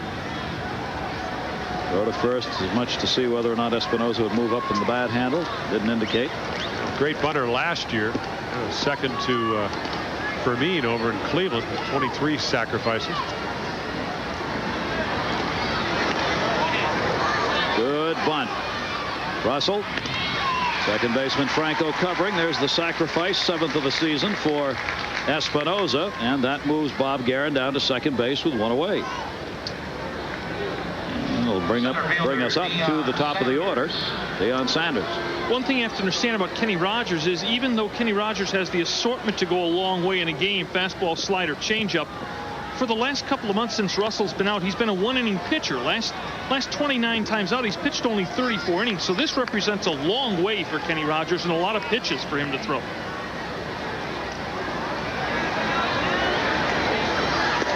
And taken for a strike.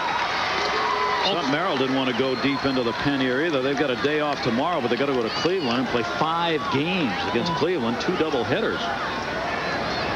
This is the last thing he wanted to do in the final game of Texas. There's Guerin at second.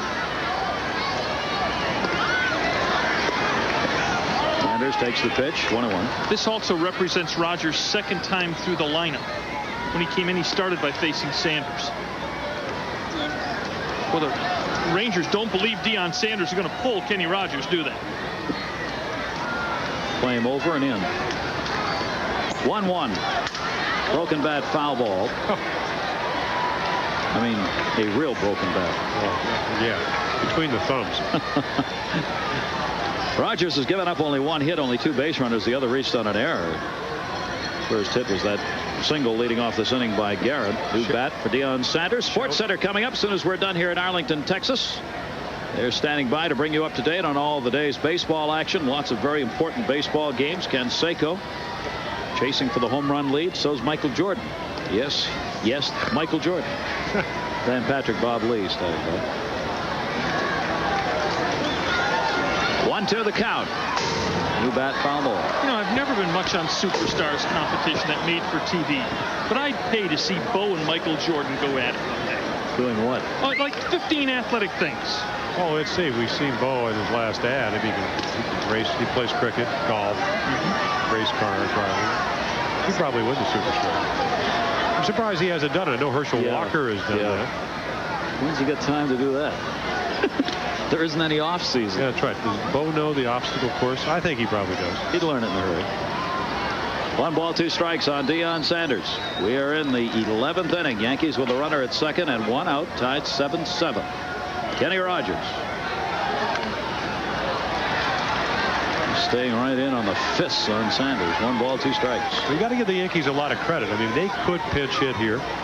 They could not give Deion Sanders the opportunity to learn at a major league level.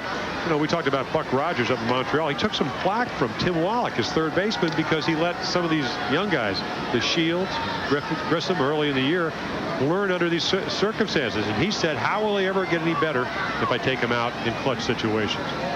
Pretty good point. Yep. 1-2 delivery. Sanders doesn't like it, bangs his bat. Ted Hendry keeps the mask on for the moment.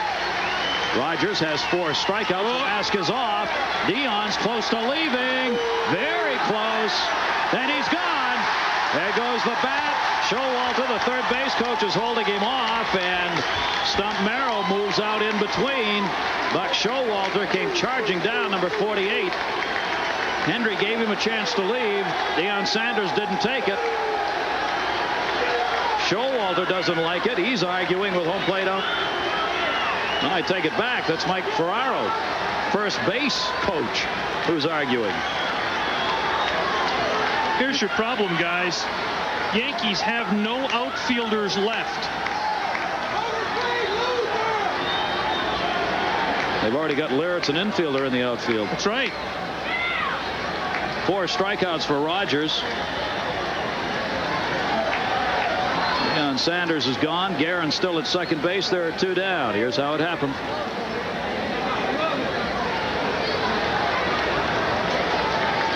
Gentlemen, the only Yankee left to put in this game is Wayne Tollison, a second baseman, shortstop, third baseman. Yeah, he'll go to third, and Velarde will go to the outfield. I guess Kelly will come to center field, and we'll have a third baseman in right and a third baseman in left, and Kelly in center. It'll be a Dodger outfield. Yes. In the old days. And sometimes in the present day. Well, I mean, I once did a game back in 1985. Fernando against Nolan. Nolan won 2-1. Mike Marshall played right field. Franklin Stubbs played center. Len Matuzik played left, and Greg Brock played first. So they had 4 first basemen in their lineup. No wonder they lost. Oh, gee. And they're going to pass Sachs. Sachs will get the intentional pass. Randy Velarde is the on-deck batter. And you know how they lost? Craig Shipley from Australia threw one over the dugout for a 2-run error. Craig Shipley. 7-7. 11th inning. Guerin's at second base. Sachs is about to be at first base, and Velarde is going to get an opportunity at the plate for the first time in the game with 2 down here in the 11th. Deion Sanders thrown out of the ball game. There's ball 4. So with Velarde coming up, let's check in at our Baseball Tonight studios with Bill Patrick. Bill. All right, Gary, let's take you to Dodger Stadium. The Giants and the Dodgers, top of the 6th. Will Clark, base hit to left center field. That'll score Jose Uribe with the 5th Giant run. That chased Ray Searage. Tim Cruz on in relief now, trailing 5-0. Back to Arlington. Thank you, Bill. Yes, we are still here. Yes, we are in the 11th inning. And here's Randy Velarde at the plate. 2 on. Velarde's first time up. Rogers misses up high. Ball 1. Take a look at the numbers on Randy Velarde. Though he might not want you to. 0 for 5 as a pinch hitter this season. This is not a pinch hit. He's been on the bench a good deal of late. Down low, 2 balls and no strikes. Rogers has got to be getting tired. Arm's going to be a little weary.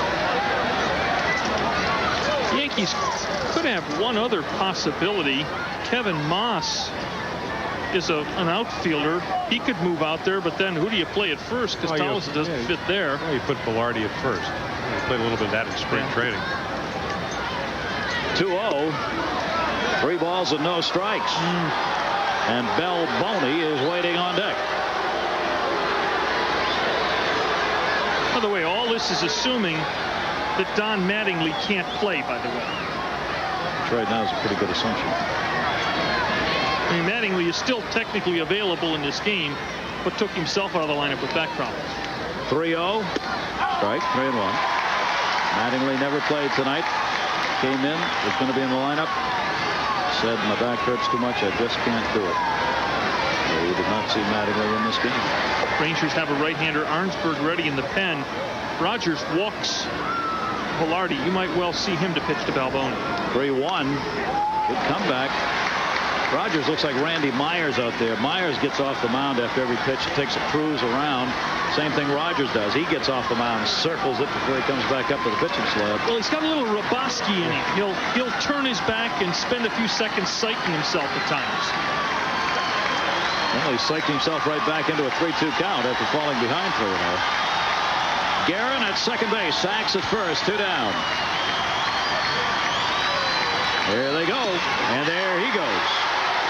That's 5 strikeouts for Rogers. And he gets 2 in this inning. Yankees leave 2 on base. We go on. Time now to bring you up to date on the National League story. The Astros got a great performance from Danny Darwin. A complete game, 10 strikeouts. They beat the Braves 5-1. The Mets hung on to beat the Phillies 10-9. And the Pirates lost to the Expos. A 3-run homer in the bottom of the 10th by Marquise Grissom. The Mets are within a half game. The Padres beat the Reds 2-1 in the first of 2. They lead 8-2 in Game 2, 9-2 now. John Tudor, a 5-hitter, as the Cards shut out the Cubs, and the Giants lead the Dodgers now 6-0 in the bottom of the 6th. Matt Williams, a 3-run shot in that one. Back to Arlington.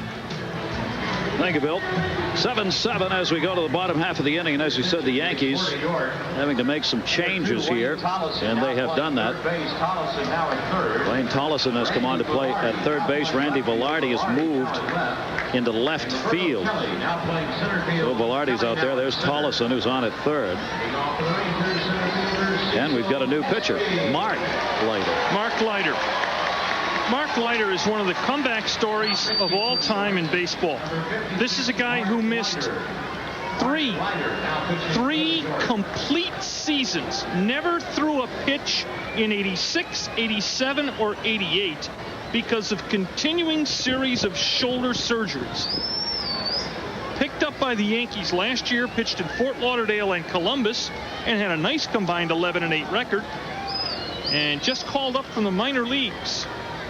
Brother of Al Leiter. Yep. Made his major league debut last night, getting Pete Incaviglia to pop out with the bases loaded. Should have brought him in the 9th. All right, bottom half of the inning. Yeah, let's see what the Rangers can do with it. I just thought I'd throw that in there for your consumption, Gary. Thank you very much, Jim Palmer. Great to have you with us tonight. Yeah, speaking of consumption, you'd probably be eating if he had come in the 9th. 1-0, and Leiter gets the strike in. 1 ball, 1 strike. Top of the order. By the way, he has not come back as a mush baller. This guy struck out 95 and 94 innings in AAA this year before being recalled. Espy wasn't even supposed to be here facing Leiter. 2 guys who aren't supposed to be here facing each other. If you read your transaction column in the papers today, Espy was gone. Well, he's not. He's still here. And so are we. Arlington Stadium, where Nolan Ryan did not get his 300th, but the Texas Rangers battle back. In the 9th inning, they picked up 3 runs. 2-run homer by Incaviglia tied this ball game up 7-7. And that's still where it is here in the 11th inning. In a night of everything, we've had home runs galore. Incaviglia's for Texas to tie it up. Prior to that, Kevin Moss, Roberto Kelly, and Bob Guerin had home runs for the Yankees. But they could not hang on to it. Righetti came on for the save, worked 3 innings, gave up 4 runs, 4 hits, a walk, and 2 strikeouts. And he's now gone. The Yankees have used 5 pitchers. LaPointe, Mills, Ketteray, Righetti, and now Leiter. Big pitch here. Cecil can run if he gets on with 11 steals. 3-2. He's going to get good pitches. He hit 3 and 1. He had one right there, but he was taking. I'll tell you what, you don't want to trick him here. You want him to swing the bat. You don't want to trick Ted Henry behind the plate either. I mean, it's a situation, leadoff runner. You know he can run if he gets on. You want to make him swing the bat, put the ball in play. He happens to swing through one. It's a bonus. See Leiter come after him. 3-2. He does. Espinosa. One down in the 11th. Sunday Night Baseball right here on ESPN. You will see the St. Louis Cardinals and the New York Mets go at it. They'll be at Shea Stadium.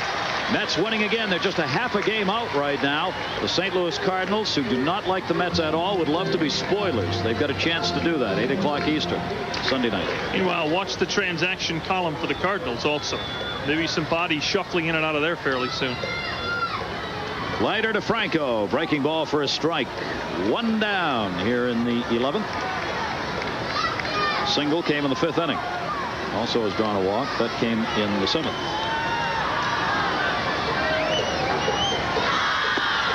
Another breaking ball on the inside corner. 0-2.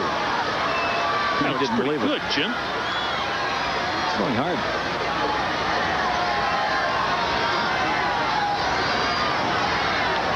A strange twist of fate that Mark Leiter should be active in the majors and not Al. Towards the hole. They were guarding the line. Franco's got his second hit. Velarde will play it back in. 14 hits for the Rangers. Runner on with one away in the 11th inning. Franco adding to his hit totals. Has picked up a couple here tonight. He now has 107. 8th in the American League. And Palmeiro. Excuse me, Gary, but have you heard anything about Al Leiter? We saw Jesse Barfield. We talked about him. Leiter going up to Toronto and Barfield coming to the Yankees. Yeah. They say he's getting very, very close. They feel he's over the blister problems. He's getting very close, but we've heard that about Al Leiter before. It's been a whole season. Who's never managed to pitch more than 120 innings in a year in his life without injury problems. Blister on the pitching index finger.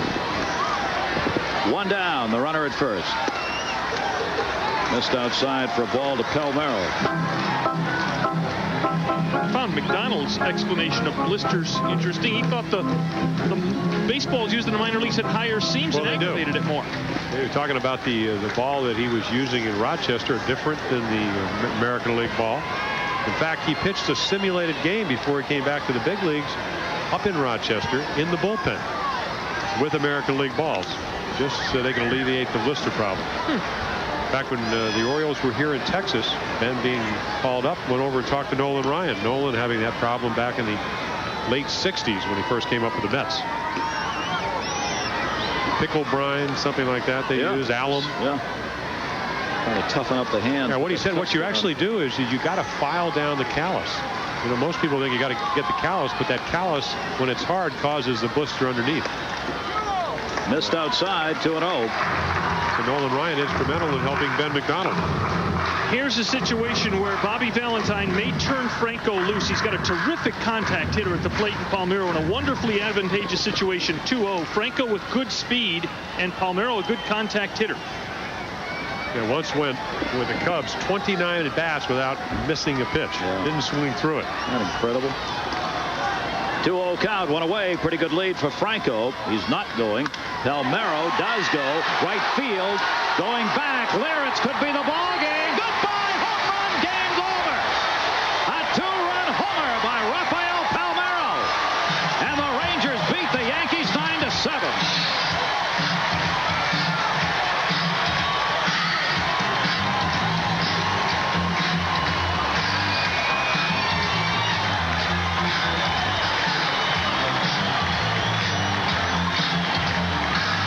Number 11 for Rafael Palmeiro. Third hit of the ball game. 3 for 6 and the game winner. The Rangers were losing games like this early in the year. Their bullpen was blowing leads. They were playing poorly defensively. Now they're the hottest club in the American League for the last month and a half. That's 28 out of 44 for Texas. Yankees were losing games like this early in the year, and they still are. Palmeiro, the big knock on Palmeiro was that he couldn't hit home runs, but the difference I've seen, he can go the other way for base hits, but 2-0 situationally, he'll look for a ball he can drive. He does. 11th home run of the year. Did it in Baltimore. He's done it down here. And here's a guy that's maturing as a hitter. He's always been able to line one into left when he needed to, but now he can hit for power. And Mark Leiter takes his first major league decision. The rookie gives up his first major league home run.